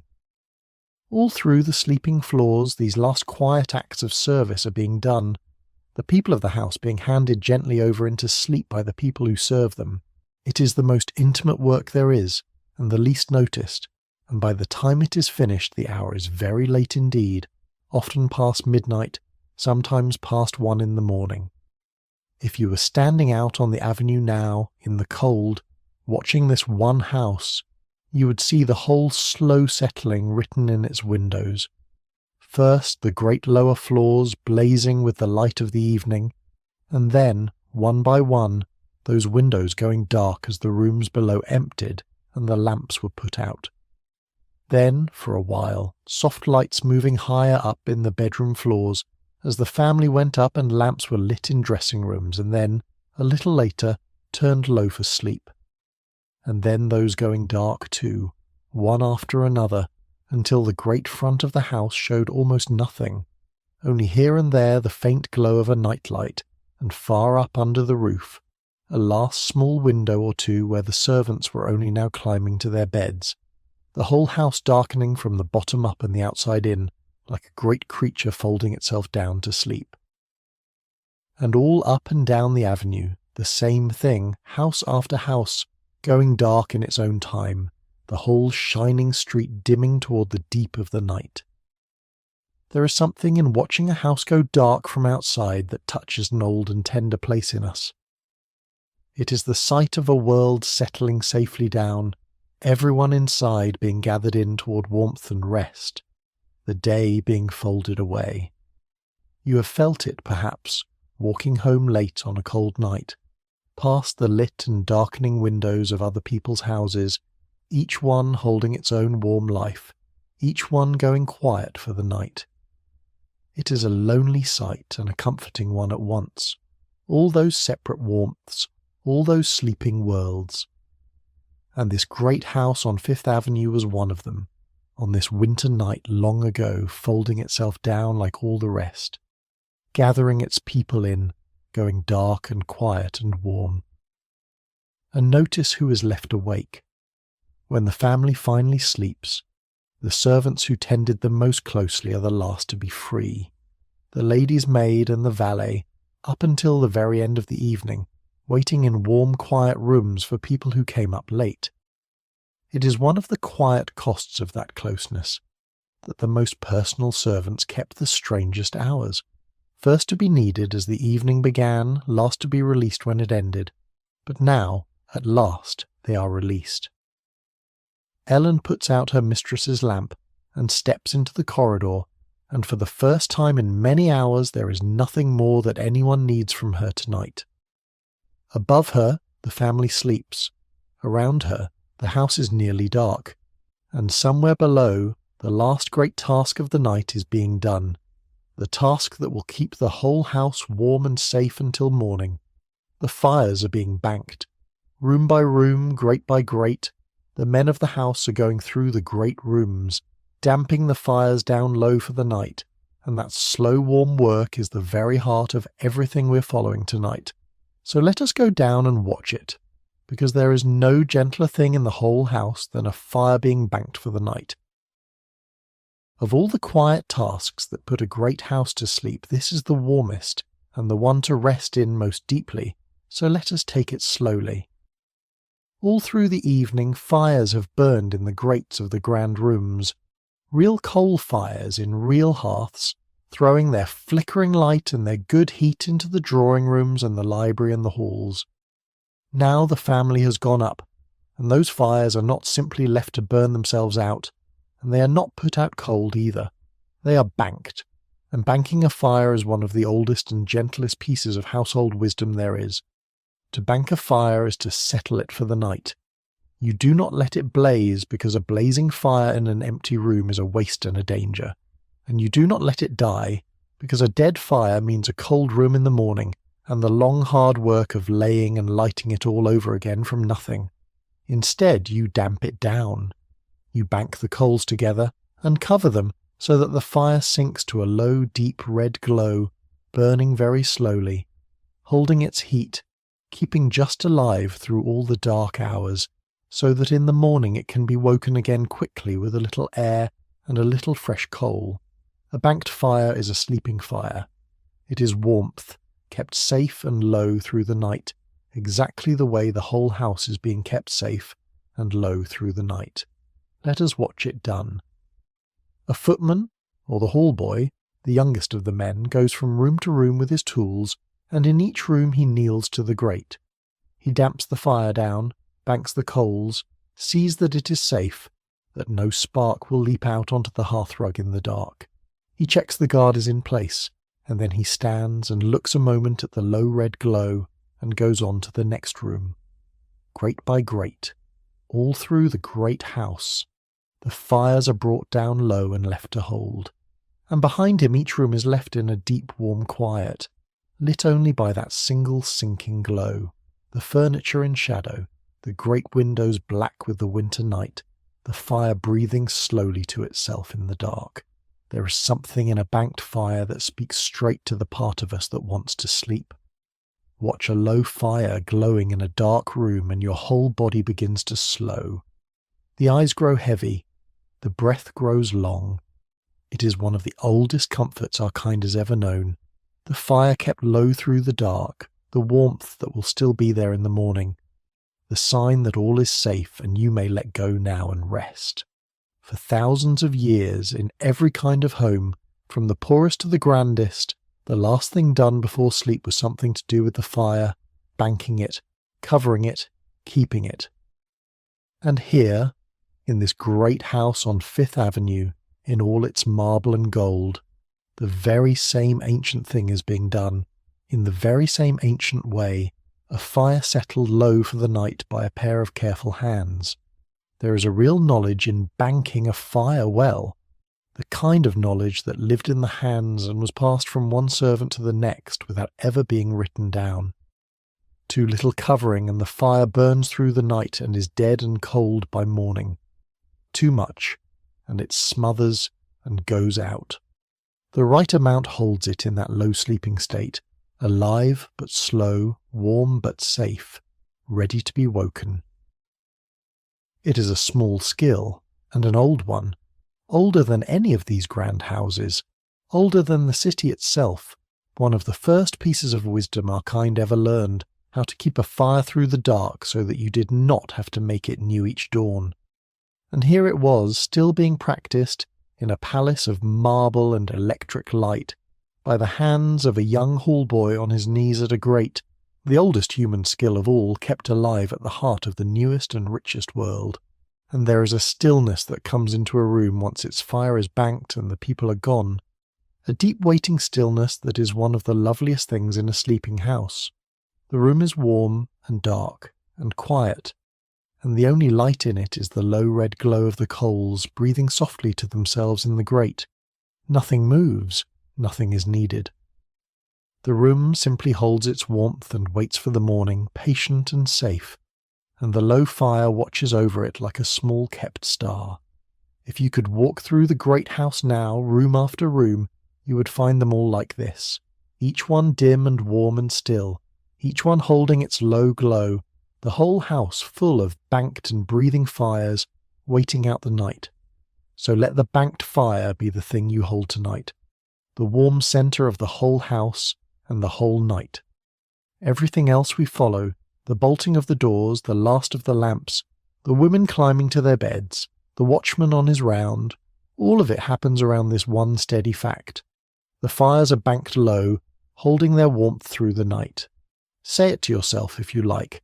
As the house goes down into the dark, the fires are banked, the warmth is kept. Morning is a long way off, and there is nothing to do until then but rest, and spare a kind thought for the hallboy himself, on his knees at the last grate of the night, because he was often the youngest of the men servants, a boy really tired as the rest of them and lower than any of them, doing this last quiet round of the fires while the older men had gone up. He would have done it half asleep by habit, his hands black with the coal, moving from room to room in the dimming house, banking each fire without quite thinking, the way you do the last small tasks of a long day. And yet what he was doing, that sleepy boy, was keeping the warmth of the whole house through the night. Every banked fire he left glowing behind him was a room that would stay gentle till morning, a family that would not wake cold, a house held warm against the winter by the last waking hands in it. He did not think of it that way. He only wanted his bed. But it was true all the same, and it is worth one kind thought as he finishes his round. The hallboy finishes the last grate and stands and takes up his light and goes. Behind him the rooms glow low and warm and still, and now the house has only a few things left to do before it can truly sleep. The doors must be made fast, the last lamps must be put out, and the man who will keep watch over all of it through the night must take up his lantern and begin. So let us follow the last of the light through the house, to the great front door, where the house is made safe for the night. There is a deep old comfort in the sound of a house being locked up for the night, and a great house on Fifth Avenue was locked up with care, because it held a great deal, and because the people asleep inside it were trusting the night to a few pairs of hands. So let us follow the securing of the house, the quiet round of bolts and locks and last lamps that draws the safe circle around everyone inside before they sleep. The butler, or a trusted footman, made the round. To the great front door first, that tall and handsome door through which the guests had come, now closed against the snowy avenue. The locks are turned, the heavy bolts are drawn across top and bottom, with that solid, final, satisfying sound that says the day is over and the house is closed. Then the other doors, the side door we came in by, the garden doors, the service entrances, each one checked, each one made fast. The windows on the lower floors are seen to. The house is drawn in and sealed, a warm safe box against the winter and the dark and the wide sleeping city outside. And as the doors are bolted, the last of the lamps are put out. Through the evening the house had blazed with light, floor upon floor of it. Now, room by room, the light is taken away, and the dark is allowed back in. A hand turns down a gas jet, and it dies with a small sigh. A finger touches a switch, and a room goes dark. The great hall, so bright a few hours ago, falls into shadow, lit now only by the low glow of its banked fire, and perhaps a single lamp left burning low for the night. The house that shone like a lantern on the avenue is going dark from within, holding back only the small necessary lights, the low fires, a lamp on a landing, the faint glow that keeps a sleeping house from being wholly black. But a great house is never left entirely to itself in the dark. In many of these houses there was a night watchman, and now, as the last of the family's world goes quiet, he takes up his post. Let us give him a name and a shape, because we will walk with him later, in the deepest part of the night. Let us say his name was Samuel, and that he was an older man, steady and unhurried, who had kept the nights of this house for many years, and knew its every flaw and stair and creak in the dark. He takes up his lantern, a single small warm light, and he begins. His work is the simplest and the most reassuring there is. He walks the house. Through the night, at his slow, steady pace, he goes his rounds, through the dark rooms and along the silent corridors, up the stairs and down, his lantern throwing its small pool of light ahead of him. He checks that the doors are fast. He checks that the fires are safe, that no banked coal has slipped, that nothing smoulders where it should not. He listens to the house, and simply by being there, awake and walking, he keeps the night. Everyone else in the house can let go entirely, can sink into the deepest sleep precisely because Samuel does not. He holds the watch so that they do not have to. He's awake so that they can be safe. There is an old, deep comfort in the sounds of a house being shut for the night, and they are worth listening to as you drift, because they are the sounds of safety itself. The turn of a heavy key in a good lock, the slide of a bolt going home, the soft thud of a great door settling into its frame, the small click of a latch. One by one, all through the lower floors, these sounds go round the house, the sounds of the world outside being shut out and the warm world inside being closed safely in. If you have ever been a child in a house at night, half asleep, and heard the grown-ups going round downstairs locking the doors, you know what those sounds do to you. They loosen something. They tell you that the day is fully over, that nothing more is expected, that the house is closed and safe and you may let go completely. That is what the securing of the great house did every night for everyone in it, and it is what it can do for you now. The doors are being locked, the house is being closed, you're on the safe warm side of every bolt, and then the last lights go down. The great house that blazed all evening dims room by room, the brightness withdrawing, the soft dark flowing back in behind it, until only a few low lights are left, a lamp on a landing, the glow of the banked fires, the watchman's lantern beginning to move. There is a rightness to a house going dark at night, the way there is a rightness to eyes closing at the end of a long day. It is what the night is for. The light has done its work, and now it steps back, and the dark comes gently in, and the house sinks towards sleep. There is a great tenderness in that once you see it. To sleep deeply, a person needs to feel safe, needs some part of the mind to be told that it can stand down, that someone else has the watch. In a great house that someone was Samuel and men like him, walking the dark with a lantern so that a whole household could let go. And in a way tonight, he is doing it for you too. Somewhere in this house a light is moving, slow and steady and kind, checking that all is well, and you do not have to keep any watch at all. You can let that part of your mind stand down now. The doors are bolted, the fires are safe. Someone is awake and walking, and the house is held. Their own long day nearly done at last. The servants have one thing left before they climb to their beds, and it is the warmest hour of their whole day, the 1 hour that belongs to them and to no one else.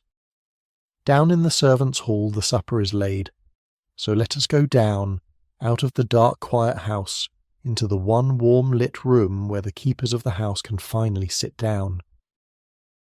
Come down now, below stairs again, to the one room in the whole great house that truly belonged to the people who worked in it. The servants' hall. It is a plain room, after all the marble above, a long room with a long scrub table and plain chairs and a good fire and the warm light of lamps. There is nothing grand about it, and it was, for the people who gathered in it, the best and warmest room in the house, because it was theirs, and because reaching it meant the hardest work of the day was finally done. At the end of the long evening, when the family had gone up and the fires were banked and the doors were bolted, the servants gathered here for their own late supper. Picture them coming in one by one from all the corners of the house and their work. Kate down from the bedroom floors, her round finished.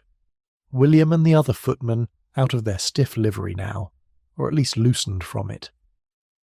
The kitchen staff, up from the range at last, the great cooking done. Ellen, the lady's maid, released at the very end, and little Bridget, the scullery maid, the youngest of them all, her pots finally done, her hands wrinkled from the water, sitting down at last after a day that had begun before the dawn. They take their places at the table in their order, the upper servants near the head, the younger ones below, and they eat. And the food is good and plain and plentiful, and there is talk. This was the hour when the below-stairs world came alive as itself.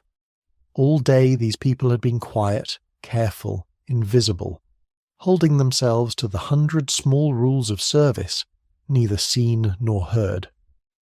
Now, here, among their own, they could talk and laugh and be themselves. The news of the day went round the table. Who had said what? What had happened at the dinner? The small comedy of the great house as seen from below, told with the dry, warm humour of people who see everything and say nothing until they are safely among their own. There would have been teasing and stories, and the ordinary companionship of people who work hard together and know each other well. It was a family of a kind, this table, thrown together by work rather than blood, but a family all the same, and the servants' hall was its hearth. There is a particular sweetness to rest that is earned, and everyone at that table had earned this one. Think of how a meal tastes when you are truly hungry, how a chair feels when you are truly tired, how good simple talk is when you have been silent and careful all day. That was this supper, not a feast, nothing like the one that had gone up to the dining room, but something the feast upstairs could not give.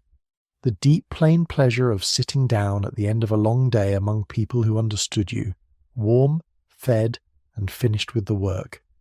The luxury upstairs was made of silver and silk. The luxury down here was made of a warm room and a full plate, and the day being over, and it is not at all clear that the first was better than the second. For Bridget especially, this hour was a small mercy. She was so young, and the day had been so long, and she was so tired that she could barely keep her eyes open over her plate. The older women would have looked out for her in the way that older women do, made sure she ate, spoken kindly to her, sent her up to her bed before too long, because they had all been 15 once, new and frightened and worn out, and they knew. The servants' hall had its unkindnesses too, no doubt, its rivalries and its sharp tongues, because it was full of real people, and real people are not all gentle. But at its best, at an hour like this, it was a warm and human place, and it held its own. and it was where the keepers of the great house were for 1 hour of the day simply themselves, and there was rest in it beyond the food, the rest of finally sitting down. All day these people were on their feet, moving, carrying, climbing, standing straight and still at their posts. A footman might stand for hours. A housemaid might climb the stairs of a tall house 100 times between morning and night. Bridget had stood at her sink so long her feet had stopped feeling like her own, and now, here at the long table, they could sit. Simply sit, the weight off the feet, the back easing, the whole tired body settling into a chair at last. It is a pleasure most of us have felt and few of us have noticed, the deep animal relief of sitting down after a very long day on your feet, and around that table at that hour it filled the room like warmth from a fire.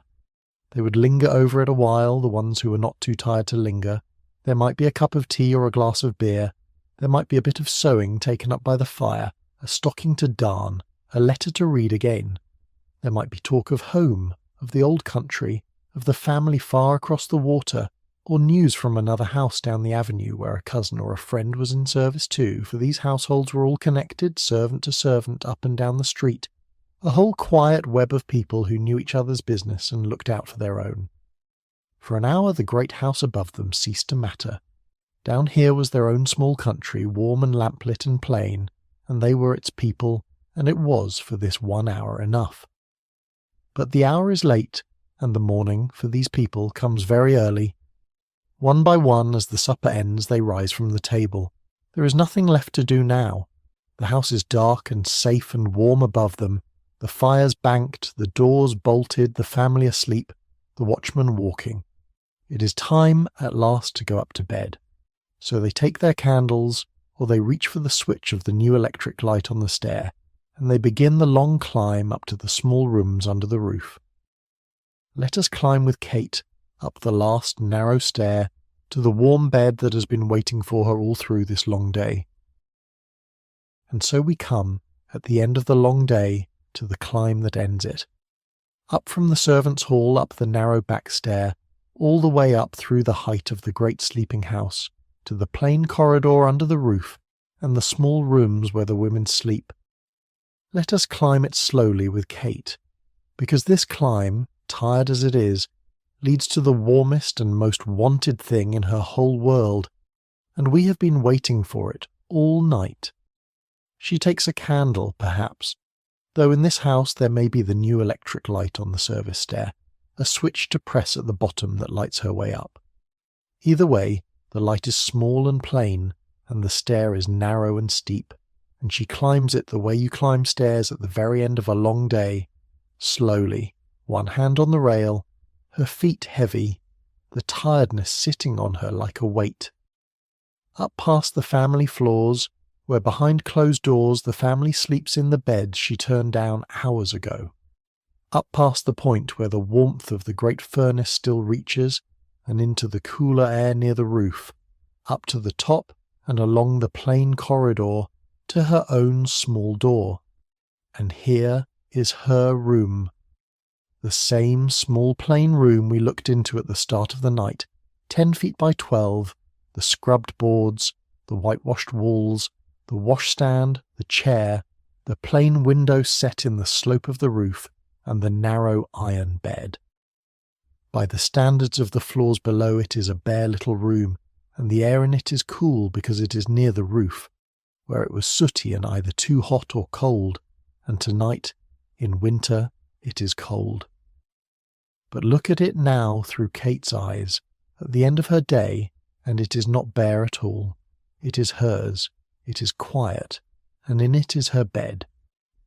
The climb itself is worth dwelling on, because there is a strange peace in those last stairs at the end of a long day, even in the tiredness of them.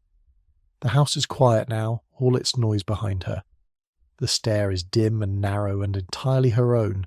No family to stand aside for, no bells to answer, no one to serve. Each step takes her further from the work and closer to the rest. Up past the grand floors, and the sounds of the house grow fainter.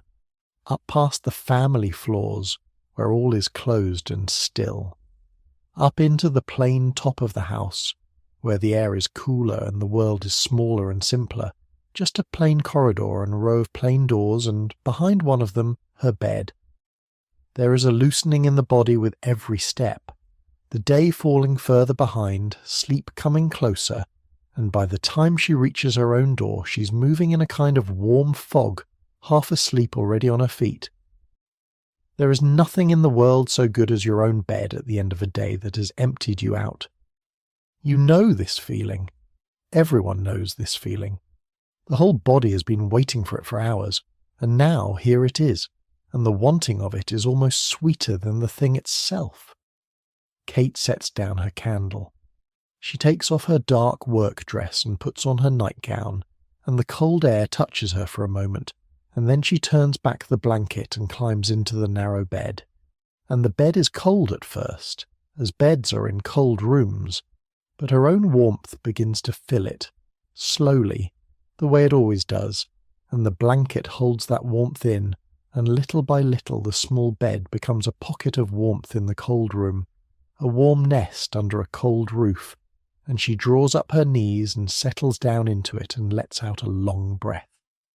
This is the warm bed under the cold roof that we have been carrying with us all night, and now here it is, real, with a real tired young woman settling into it. Everything she gave to the house today, she gave. The fires she will lay tomorrow are not yet her concern. The family she serves is asleep and needs nothing from her now. For these few short hours in this narrow bed, nothing at all is asked of her. She's not first housemaid now. She's just a tired young woman, warm at last in her own bed, in the dark, letting the day fall away from her. And that tonight is enough. That is everything. Let us stay with her a moment as the warmth comes up around her, because this is the quiet reward the whole day has been bending toward, and it is worth resting in slowly. At first the bed is cool, and she lies curled tight, and the cold room presses at the edges of the blanket. But her own warmth is already at work, filling the small space under the covers, and little by little the bed turns from cool to gentle to genuinely warm, and she feels her body begin to loosen. The shoulders drop, the hands uncurl, the feet, so tired, stop aching and simply rest.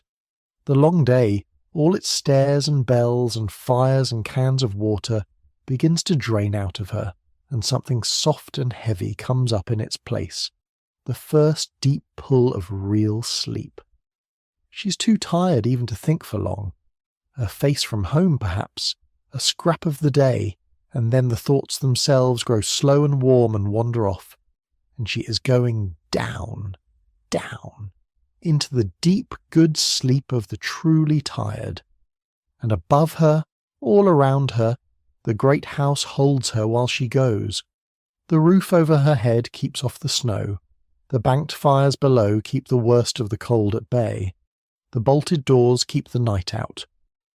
Samuel's slow lantern moves somewhere far beneath her, keeping the watch. She does not think of any of it. She does not have to. It is simply there, the whole careful sleeping house, holding her small warm bed at the top of it like a hand cupped around a candle flame, and she sleeps. And you, wherever you are, warm in your own bed as you listen.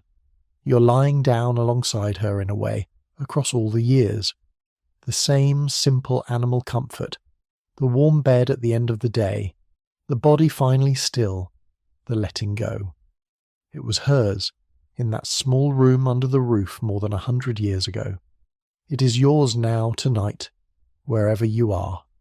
The bed grows warm, the breath grows long, the day lets go. The whole house is down now, from the cellar to the roof. The family in their great beds, the servants in their small ones, everyone gone over into sleep, the fires banked low all through the house, holding their warmth. Only one small light is still moving through all that dark and warmth, slow and steady and kind. It is Samuel, the watchman, beginning his rounds through the sleeping house. So let us go down and walk a little way with him, softly into the deep of the night. We have come now to the deep part of the night, the long still middle of it, when almost everyone in the great house is asleep. The pace of everything slows from here. There is less and less to do, less and less to tell, and that is exactly as it should be, because the work of the night is nearly all done, and what is left is mostly rest. So let the pace of the telling slow too, and let us simply walk for a while, with the one person still moving through the house. Samuel the watchman goes his rounds. There is no hurry in him. He has all night, and he knows the house the way you know your own home in the dark, by feel, by habit, by the particular sound of each stair and the particular shape of each turning. His lantern throws a small warm pool of light around him, and beyond it the great rooms stretch away into shadow, familiar and quiet. He walks slowly, and he listens as he goes, and he looks, and mostly what he finds is exactly what he hopes to find, which is that all is well. Let us name the house state softly, because it is worth having a few plain words to come back to whenever the mind surfaces in the night. The fires are banked low, the doors are bolted, the house is breathing slowly now. That is where we are. That is all that is true just now. The fires are banked low, holding their warmth. The doors are bolted, the house closed and safe, and everyone inside it is breathing slowly, gone down into sleep, held. There is nothing else happening, and nothing else needs to. You can rest in those few words whenever you like tonight. The fires are banked, the doors are bolted, the house is breathing slowly now. Samuel climbs from the lower floors up through the house. He checks the great front door, and the bolts are fast, just as they were left. He passes through the dark drawing rooms, and here and there a banked fire still glows low in its grate, and he pauses to see that each one is safe, that no coal has slipped, that the guard is in place. That is one of the real reasons for his round, in a house full of open fires, to keep the watch against the one small danger that a sleeping house cannot keep for itself, and each fire he finds low and safe and holding, and he moves on satisfied, and the house stays warm and stays safe behind him. He climbs higher, past the family floors, where behind the closed doors the family sleeps, the master and the mistress in their great turn-down beds, warm, unknowing, held. He does not disturb them. He simply passes, a slow, small light in the corridor, checking that all is well, and goes on up. Everything he does says the same quiet thing. I am awake, so that you do not have to be. I am keeping the watch, so that you can let it go. And that is the gift of a night watchman, and it is a real gift worth thinking about as you lie there. To sleep truly deeply, a creature has to feel safe. Some old part of us, older than any house, keeps a little watch even as we rest, listening for danger in the dark, and it will not fully let us go until it is told that someone else has the watch. In the great house, that someone was Samuel. His slow footsteps and his small warm light were the sign the whole household could feel, even in their sleep, that all was well and they were held and they could go all the way down into rest. And tonight, in a way, he keeps the watch for you too. Somewhere in the house a kind light is moving, checking that all is safe, and you need keep no watch at all. You can let that old watchful part of you stand down now. It is being done for you. It is all being kept. There is a particular quality to the quiet at this hour that Samuel knew in his bones, and it is worth resting in because it is the deepest quiet a house ever holds. It is not an empty quiet. It is a full one. The house is full of sleeping people, full of banked and breathing fires, full of warmth held safe behind bolted doors, and all of that fullness is simply resting, at peace, making no sound. Now and then the house speaks a little in its sleep, the way old houses do. A stair creaks as the wood cools, a pipe knocks softly as the heat moves through it, a window shivers a little in the wind, a coal settles in a grate with a small sigh. Samuel knew every one of these sounds, and none of them troubled him, because he knew them for what they were, the ordinary night talk of a house at rest, and he walked on through them, unhurried, at home in the dark. And as he walked, The same few plain facts held steady all around him, the facts that made the night safe. The fires are banked low, the doors are bolted, the house is breathing slowly now. He did not say the words, but he lived inside them, and they were true on every floor he passed. The warmth was kept, the house was closed, the people were held. There was nothing to fear and nothing to do but walk and watch and let the long night pass hour by quiet hour toward a morning that was still a long way off. If your own mind is still turning a little as you lie there, let it walk with him for a while, at his slow, easy pace, through the warm, dark rooms, and let his calm be your calm. There is nothing here that needs you. It is all being kept. Samuel finishes this round and finds a chair perhaps near the warmth, and sits a while before the next one. The house is silent around him. The fires glow low. Let us leave him to his quiet watch, and drift for a while ourselves, out into the dark, still rooms of the sleeping house, where there is no one awake at all, and see how a great house looks at the deepest hour of the night. It is 2 a.m. now, the stillest hour, the very bottom of the night, and the great house is as quiet as it will ever be. Everyone is asleep. Even Samuel is resting between his rounds, and so let us do the thing that only a voice in the dark can do. Let us drift gently through the sleeping house, asking nothing, waking no one, just looking, the way you drift through the last soft images before sleep takes you. Come into the great hall, where the guests arrived so many hours ago. The marble floor gleams faintly in the dark. The grand staircase rises up into shadow. By day this room is full of light and movement, and now it is empty and still, holding the darkness quietly, the way a great empty room does at night. There is something peaceful about it. Not lonely, just still, a beautiful room resting in the dark, its work done for the day, waiting patiently for the morning. The banked fire in its grate glows low and red, and the light of it moves very faintly on the marble, and that is the only movement in the whole great room. Drift on, into the dining room, where the long dinner was served. The great table is bare now, cleared and wiped and left ready, the silver put away, the candles cold. A few hours ago this room was the warm, bright heart of the evening, full of light and voices and the small music of silver on china. Now it is dark and silent, and if you listen, you can almost still hear, under the silence, the memory of that warm murmur, the way a room seems to hold a little of the life that filled it. The room is resting too.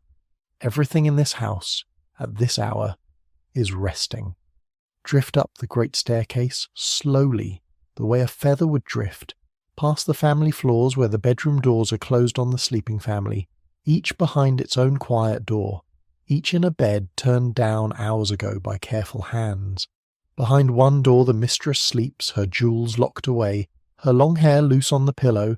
Behind another the master. Behind others the children, if there are children, small and deep in the easy sleep of the young. The corridors outside their doors are dim and warm and silent, a lamp burning low here and there, the thick carpet swallowing every sound. Nothing stirs. The whole floor rests, room upon room of sleeping people, each one held in warmth and dark and safety, each one let go completely into the night. Down below in the kitchen, the great range that roared all evening has been banked down to a low red glow, like all the other fires, and the hot, busy room is quiet at last, the pans hanging still in their rows, the table scrubbed and bare, the good smells faded to a faint, warm memory of themselves.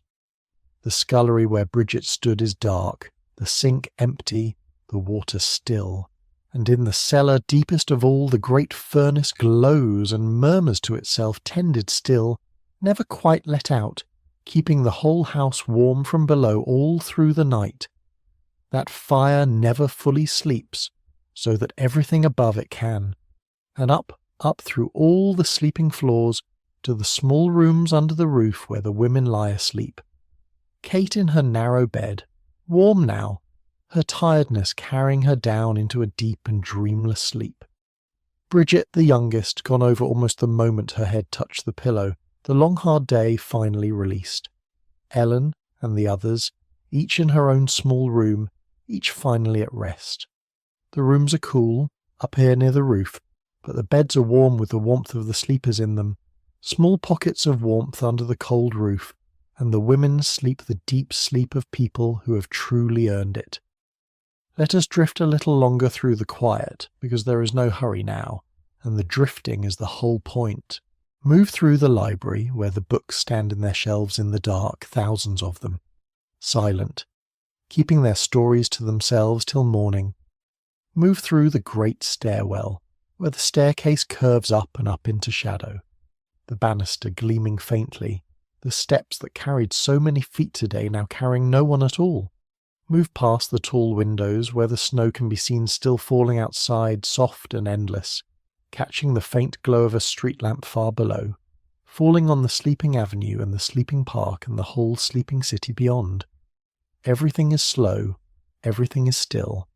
The house holds its breath gently and lets it out gently, over and over, the way a sleeper breathes, and in every grate the low red glow of a banked fire. That is the thread that runs through the whole dark house, the one warm living light in every room, the fire kept low and safe through the night.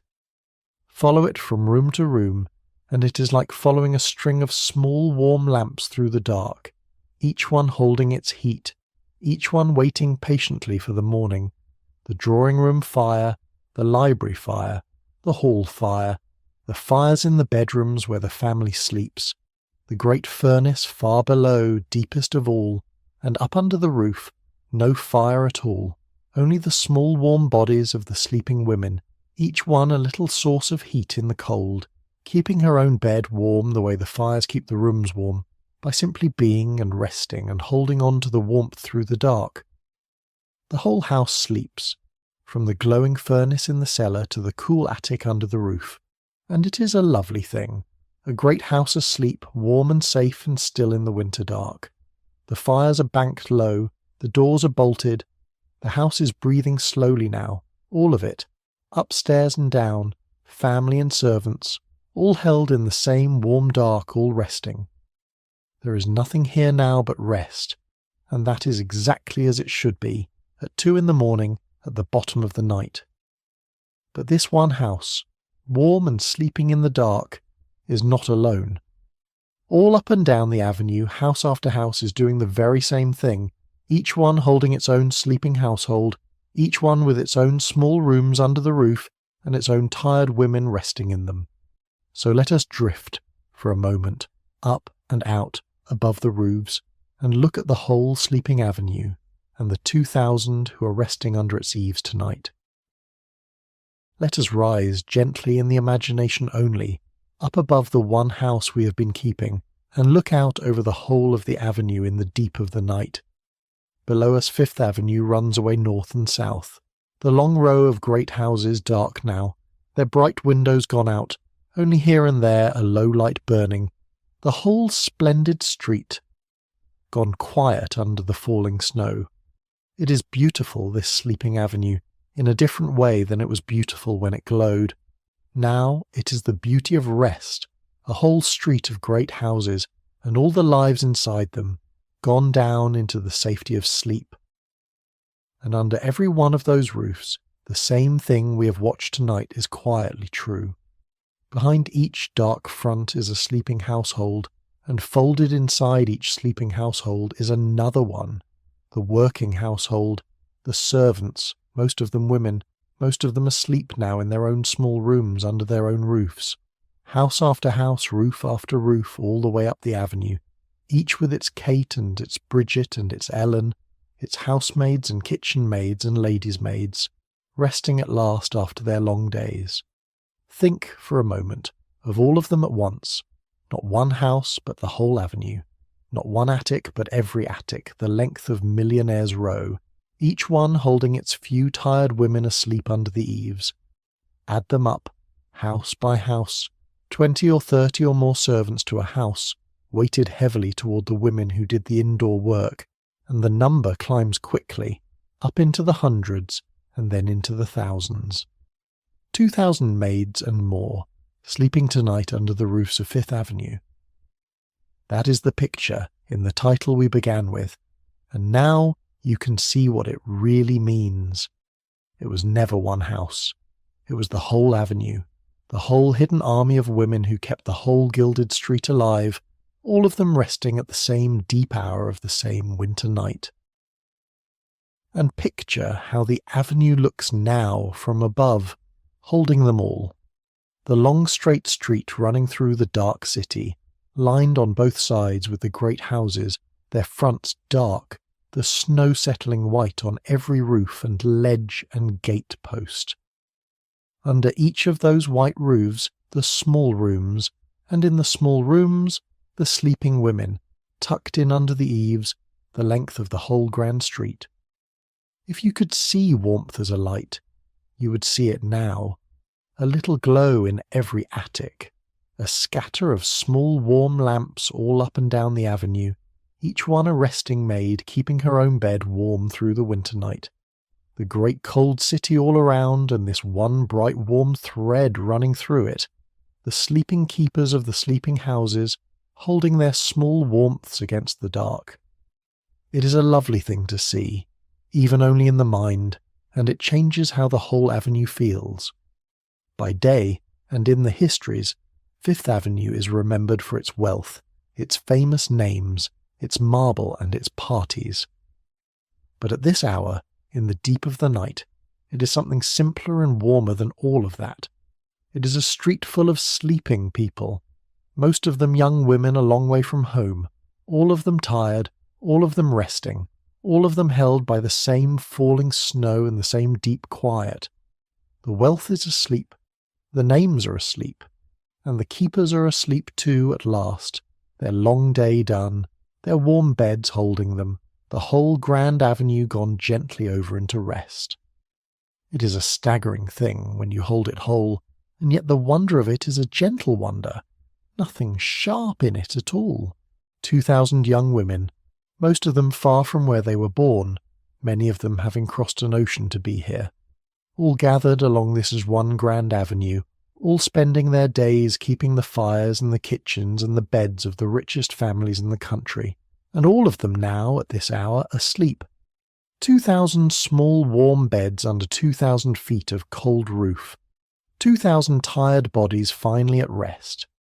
The whole shining avenue held up all day by their hands, and now their hands are still, and it is their turn to be held by the night. There is something in that thought that is almost like a lullaby in itself. All those women resting, all those long days set down for a few hours, all that warmth they made for others, and now in their own small beds a little warmth of their own.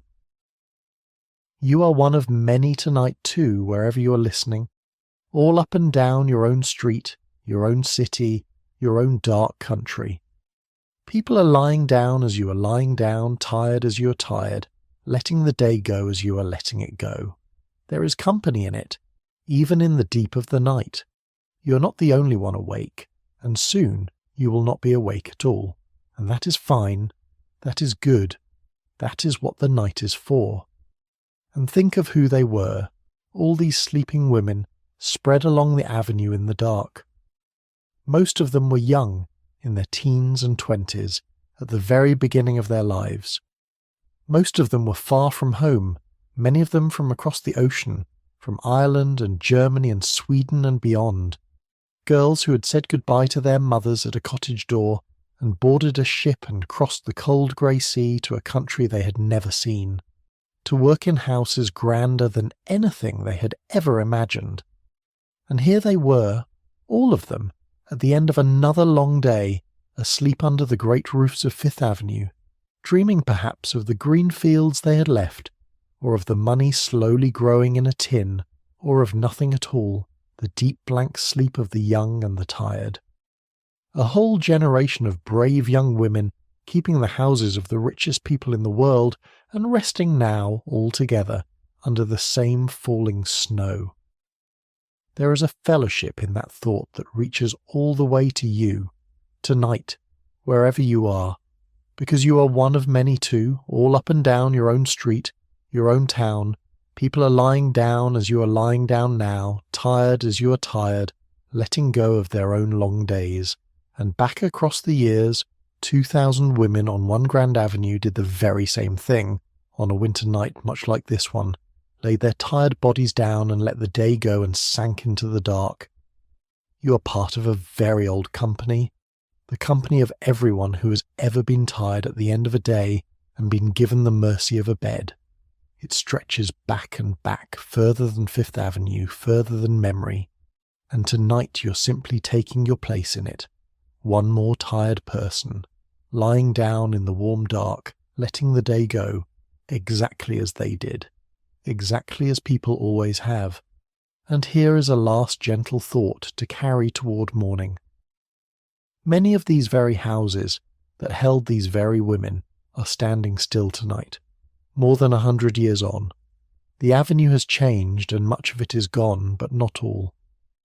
So let us come back down, out of the cold sky, into the warm sleeping house, and think for a little while about what survives of all this, and what it means that some of it is still here. As the night runs on toward morning, let us rest our minds on the gentlest and deepest comfort this whole story holds, which is the thought of what survives, because a great deal of this world is gone now, and that could be a sad thought, but it does not have to be, and tonight we will not let it be. We will let it be a warm thought instead, a thought about the things that last. Some of the great houses are gone, the largest of them all, the huge one at the corner, the greatest private house ever built in the whole city, with its 137 rooms and its 6 floors and its 37 servants, stood for only a little more than 40 years before it was sold and taken down, and the avenue of palaces slowly became an avenue of shops and tall buildings. That is the way of things. The great fortunes rose and shone, and in time they scattered, and the houses they built passed away, as houses do. It is worth pausing on that just once gently, because it holds a quiet truth. All that stone, all that gold, the largest house the city ever raised, lasted a shorter time than a single human life. The splendour was real, and the splendour was temporary. But other things lasted. Some of the great houses still stand, kept now as places people can visit, and in them you can still climb the very stairs the servants climbed, and stand in the very kitchens where the ranges roared, and look into the very small plain rooms under the roof where the women slept.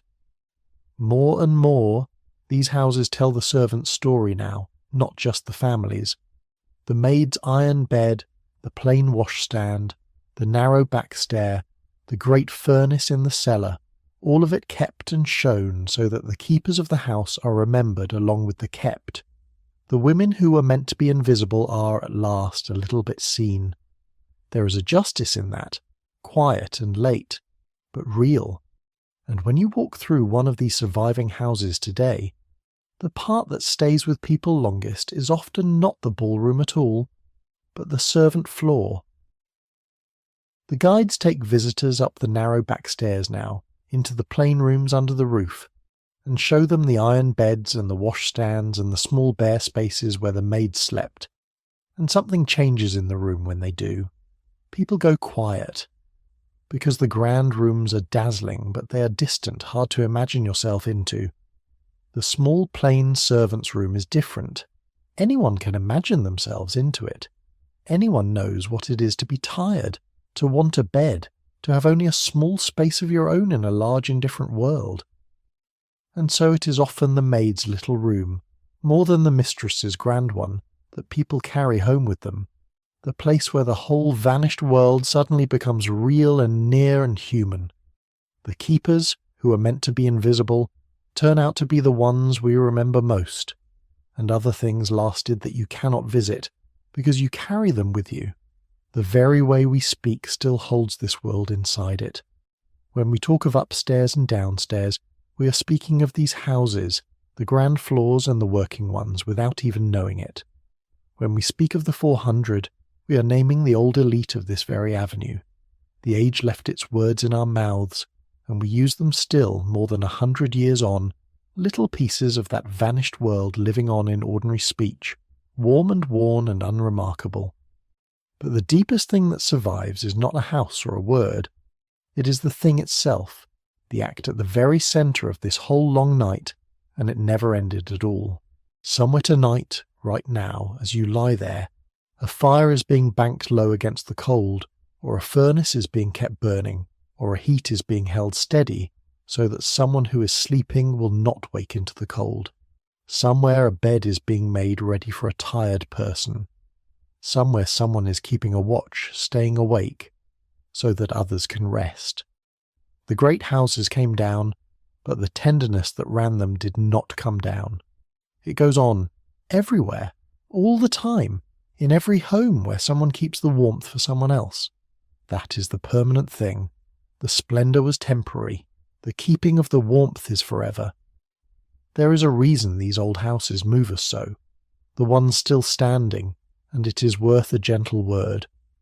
When you walk through one of them now and you climb the back stairs the maids climbed, and you stand in the small plain room under the roof where a young woman like Kate once slept, something reaches you across all the years. It is not sadness, though it has a little of sadness in it. It is more like recognition. You stand in that small room and you understand, suddenly and simply, that a real person lived here, and rose in the cold, and was tired, and warmed her bed with her own body, and slept, and rose again, a whole real life, lived right here, in this small space, long ago. And you find that you care about her, this woman you never knew, and never could know, because she was human as you are human, and tired as you have been tired, and glad of her warm bed as you are glad of yours. That is what these houses keep, better than any museum case. They keep the nearness of the people who lived in them. So the houses that survive are not really about stone at all. They are about company, across time. They let a person today stand where a person long ago once stood, and feel, for a moment, how alike the two of them are, under all the years and all the difference. The gowns and the wages and the customs change. The tiredness at the end of a long day does not. The love of a warm bed does not. The comfort of a fire kept through the cold does not. Those things are the same now as they were then. The same for you tonight as they were for Kate more than 100 years ago. And the old houses standing quiet in the modern city are there to remind anyone who walks through them of exactly that. So let that be the comfort you carry now, down toward the bottom of the night. Nothing warm is ever really wasted, and nothing tender is ever really lost. The fires are banked low. The doors are bolted. The house is breathing slowly now, and so, I hope, are you. There is only a little of the night left to tell, the gentlest part of all, and it asks nothing of you. So let us turn, at the last, toward the morning that is still hours off, and toward the deepest rest of all, and stay there warm until the very end. The night is nearly whole now, and we are in its last dark hours, the deepest and quietest of all, when there is almost nothing left to do but rest. So let us stay very gentle here, and let the mind wander where it likes, because nothing in what is left will ask anything of you. Let me tell you softly from the warm middle of the night about the morning that is still hours away, and about the very first fire that will be lit when it finally comes, not because you need to stay awake for it, only because it closes the circle, and it is a warm thing to hold as you drift. Hours from now, long before the sky begins to lighten, before anyone in the family stirs, the house will begin to wake, and it will wake from the bottom and the top at once from its youngest and lowest hands. Bridget, the little scullery maid, will be among the very first. In the cold and the dark, by the light of a candle, she will come down to the great kitchen, where the range has been banked low all night, holding just a little life in its heart. And she will kneel to it, small in the big cold room, and she will wake the first fire of the day. She will clear the ashes, and coax the low coals, and feed them, and blow the fire back to life, so that by the time the cooks come down the range will be hot and ready, and the whole long day of the house can begin again. And upstairs, In the same dark, cold hour, Kate will rise from the warm bed we left her in and put on her dark work dress and begin the housemaid's morning, which is the hardest and coldest work of her whole day. She will go from grate to grate through the great rooms, and at each one she will do the long, careful work of the morning fire. She carried her tools in a box, and it is worth naming what was in it, because there is something soothing in a well-kept set of tools for a familiar task. There was the black lead and its soft brush for the iron of the grate. There was the blacking and the polishing brushes. There was the cloth for the dust and the emery cloth for the bars and a piece of leather for the final shine. 6 things for one clean fire. And with them, on her knees in the cold before the light, she would clean each grate and lay each fire fresh and bring the warmth back to the rooms, so that when the family woke the house would already be warm, as if it had never been cold at all. She would rise for this at 5:30 or 6 in the light months, and earlier still, by candle, in the dark of winter. It is the very hardest edge of this whole life, that cold, dark, early rising to bring the warmth back, and there is no need to pretend it was easy, because it was not. But hold it tonight, the way this channel always holds the hard things, gently, and turn toward its warm side. Because what she was doing, out there in the cold dark morning, was making the warmth for everyone else. She was the one who brought the fire back. Every warm room the family woke into she had warmed on her knees before the dawn. She was the keeper of the morning just as Samuel was the keeper of the night, and the warmth of the whole house passed through her cold hands first. There is a quiet grace in that first fire of the morning, and it closes the circle we began with, so let us hold it gently for a moment, from the safe, warm distance of the deep night. All evening we watched the fires being banked, brought down low and covered and set to hold their warmth through the dark. And this is the other half of that, the waking of them again, hours from now, when the night is over. The banked fire, that low, red glow we have followed through every room, does not die in the night. It waits. It holds just enough life in its heart, all through the darkness, so that a girl on her knees in the cold morning can coax it back, feed it, breathe it up into flame again, and fill the room with new warmth for a new day. The fire sleeps, and then it is woken, exactly as the house sleeps and is woken, exactly as you will sleep tonight and be woken gently when the time comes. And there is a kind of tenderness even in the cold, hard work of it, once you see what it truly was. Kate, on her knees at a dark grate before the dawn, her hands cold, her breath showing, cleaning and laying and lighting the fire, was not being punished, and she was not merely toiling. She was bringing the warmth back. She was the one who made the morning warm, every room the family would wake into, gentle and heated as if it had never been cold. She would have warmed with her own cold hands in the dark before they stirred. She carried the warmth to them across the coldest hour of the day and handed it over and asked for nothing and was gone before they ever saw her. There is a whole quiet nobility in that, if you let yourself see it, the keeper of the morning, bringing the fire back for everyone else while the world still slept. But all of that is still hours away, and there is no need to go there yet, no need to go there at all tonight. Right now, in this deep part of the night, Bridget is still fast asleep, curled small and warm in her bed, the cold kitchen still hours off. Kate is still deep in her own warm sleep, the cold grate still waiting, unlit, in the dark rooms below. The first fire of the morning is only a thing that will happen later, gently, when the time comes. For now there is only the warm dark and the banked fires holding, and the whole house sleeping and nothing at all that has to be done. So let the morning stay where it is, far off, and let us go back to the warmest place in the whole house, the small bed under the roof, and rest there at last to the end.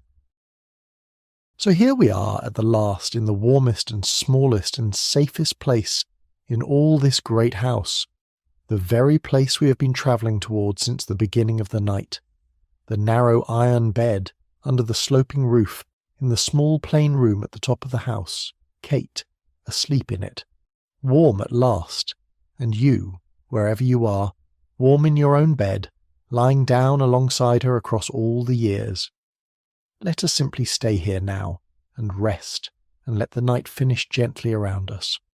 The room is cool, up here near the roof, the way it always is, but the bed is warm. That is the whole small miracle of it, the thing the body knows and loves. A cool room and a warm bed inside it, and a tired person nested down in the warmth, with the cold held safely at arm's length beyond the blankets.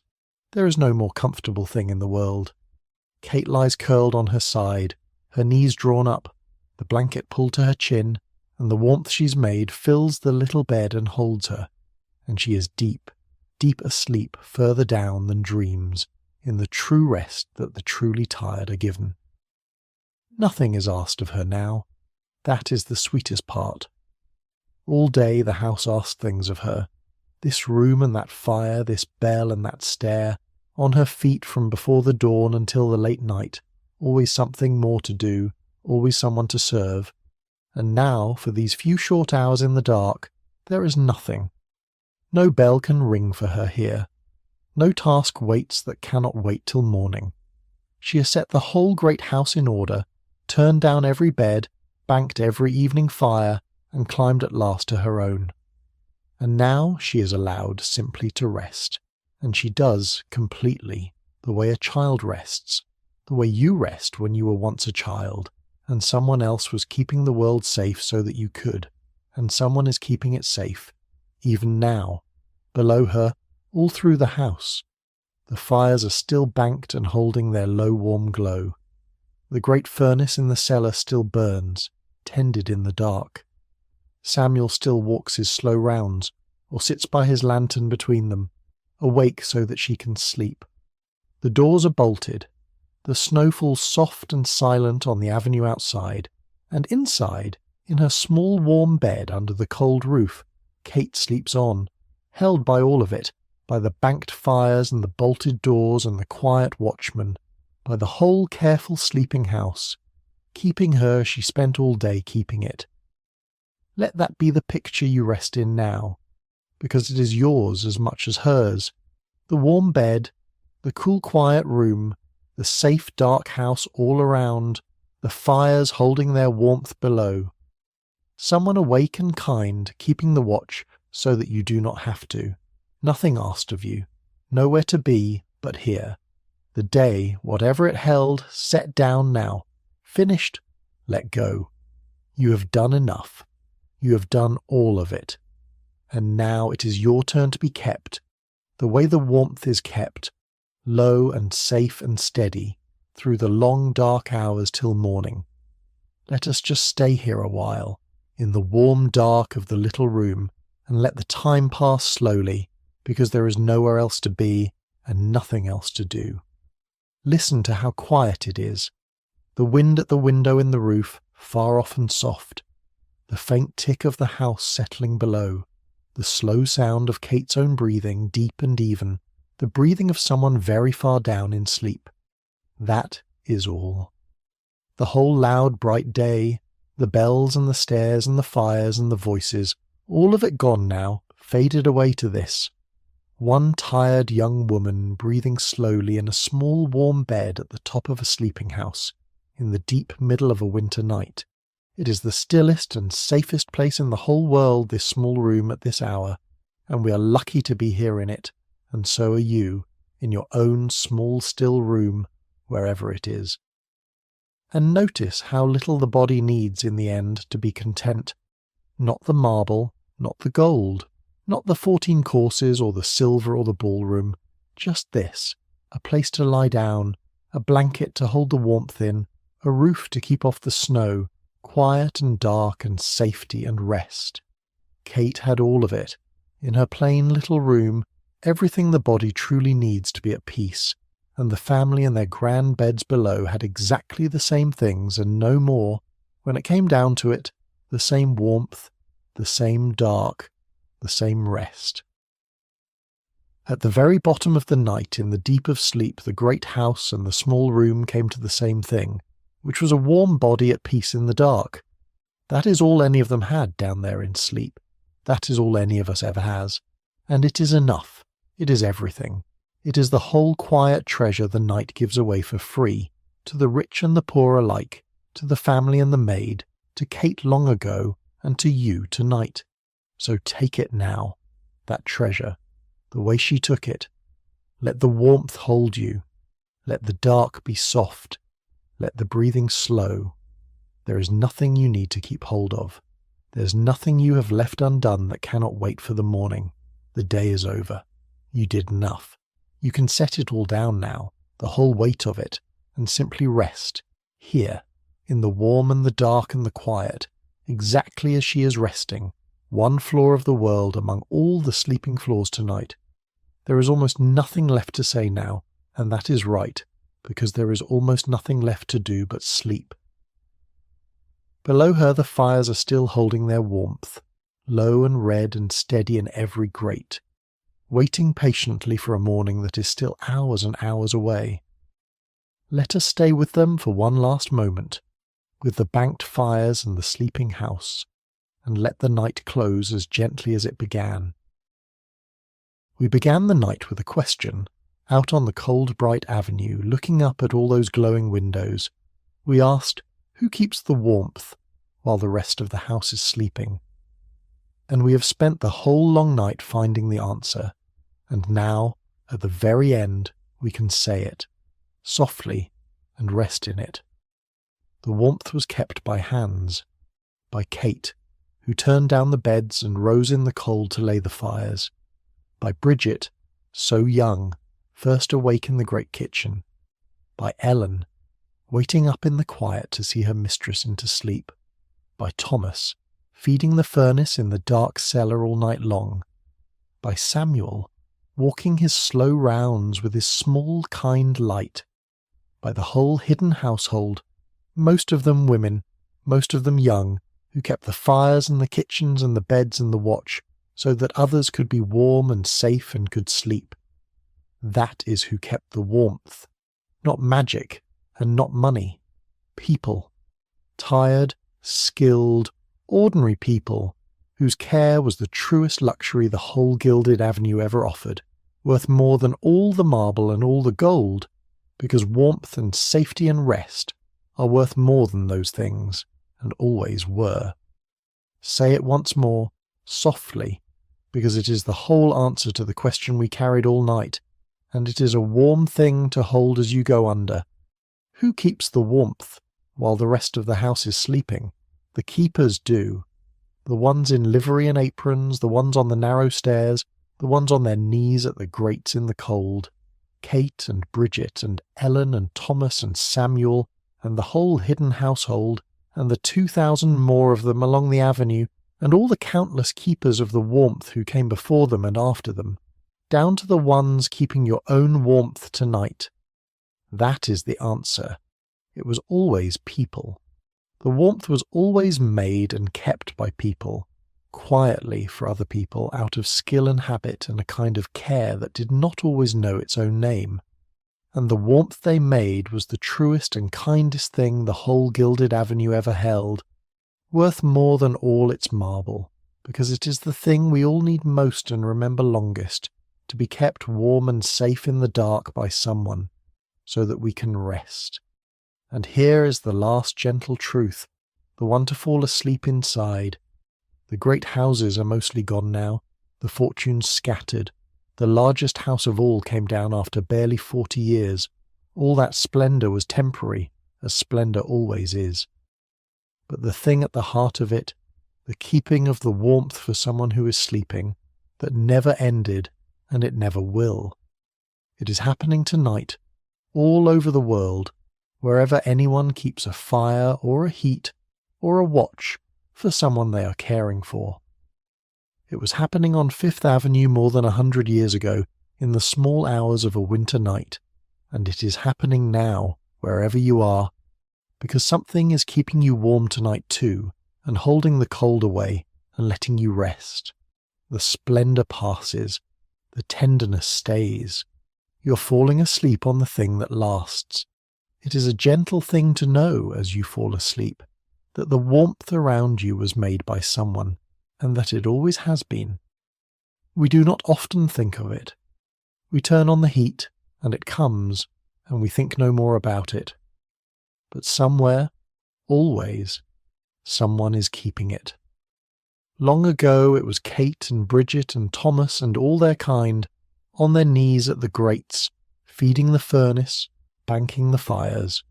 Tonight it is other hands, in other places, the people who keep the power flowing and the pipes warm, and the long cold night held back from all the sleeping houses. The faces change, the work goes on. There has never been a warm night in all of history that someone did not help to keep, and there is someone keeping yours tonight, whether you ever see them or not. You're held by a long chain of warm hands reaching all the way back through time, and the last link of it is around you now, keeping you warm while you sleep. So you can let go completely. That was the whole gift the great house gave to the people who slept in it, and it is the gift the night is offering you now. Someone else has the warmth, someone else has the watch, someone else is keeping the fire so that you do not have to. There is nothing left for you to hold, and nothing left for you to do, and nowhere you need to be but exactly where you are, warm and safe and still, at the bottom of the night. The whole long day is behind you. The morning is far away, and in between there is only this, the warm dark and the rest, and the quiet keeping of the world by hands you need never see. So let the house go quiet now, all the way quiet, and let yourself go with it. Kate is asleep under the eaves, warm at last. Bridget is asleep, and the cold kitchen can wait. The whole household is down, upstairs and down, family and servants all held in the same warm dark. The fires are banked low in every grate, holding their warmth, waiting for a morning that is still far away. The doors are bolted. The watchman keeps his kind and steady watch, and the snow falls soft and silent on the sleeping avenue, house after house after house, each one holding its warm and resting world. The gates are closed, the fires are banked low and holding their warmth, and the house will keep till morning. Sleep well, friend. If some small part of tonight stayed with you, the banked fire, the warm bed under the cold roof, the kind light of the watchman, you might leave a word about it in a comment when you wake, though there is no hurry and no need.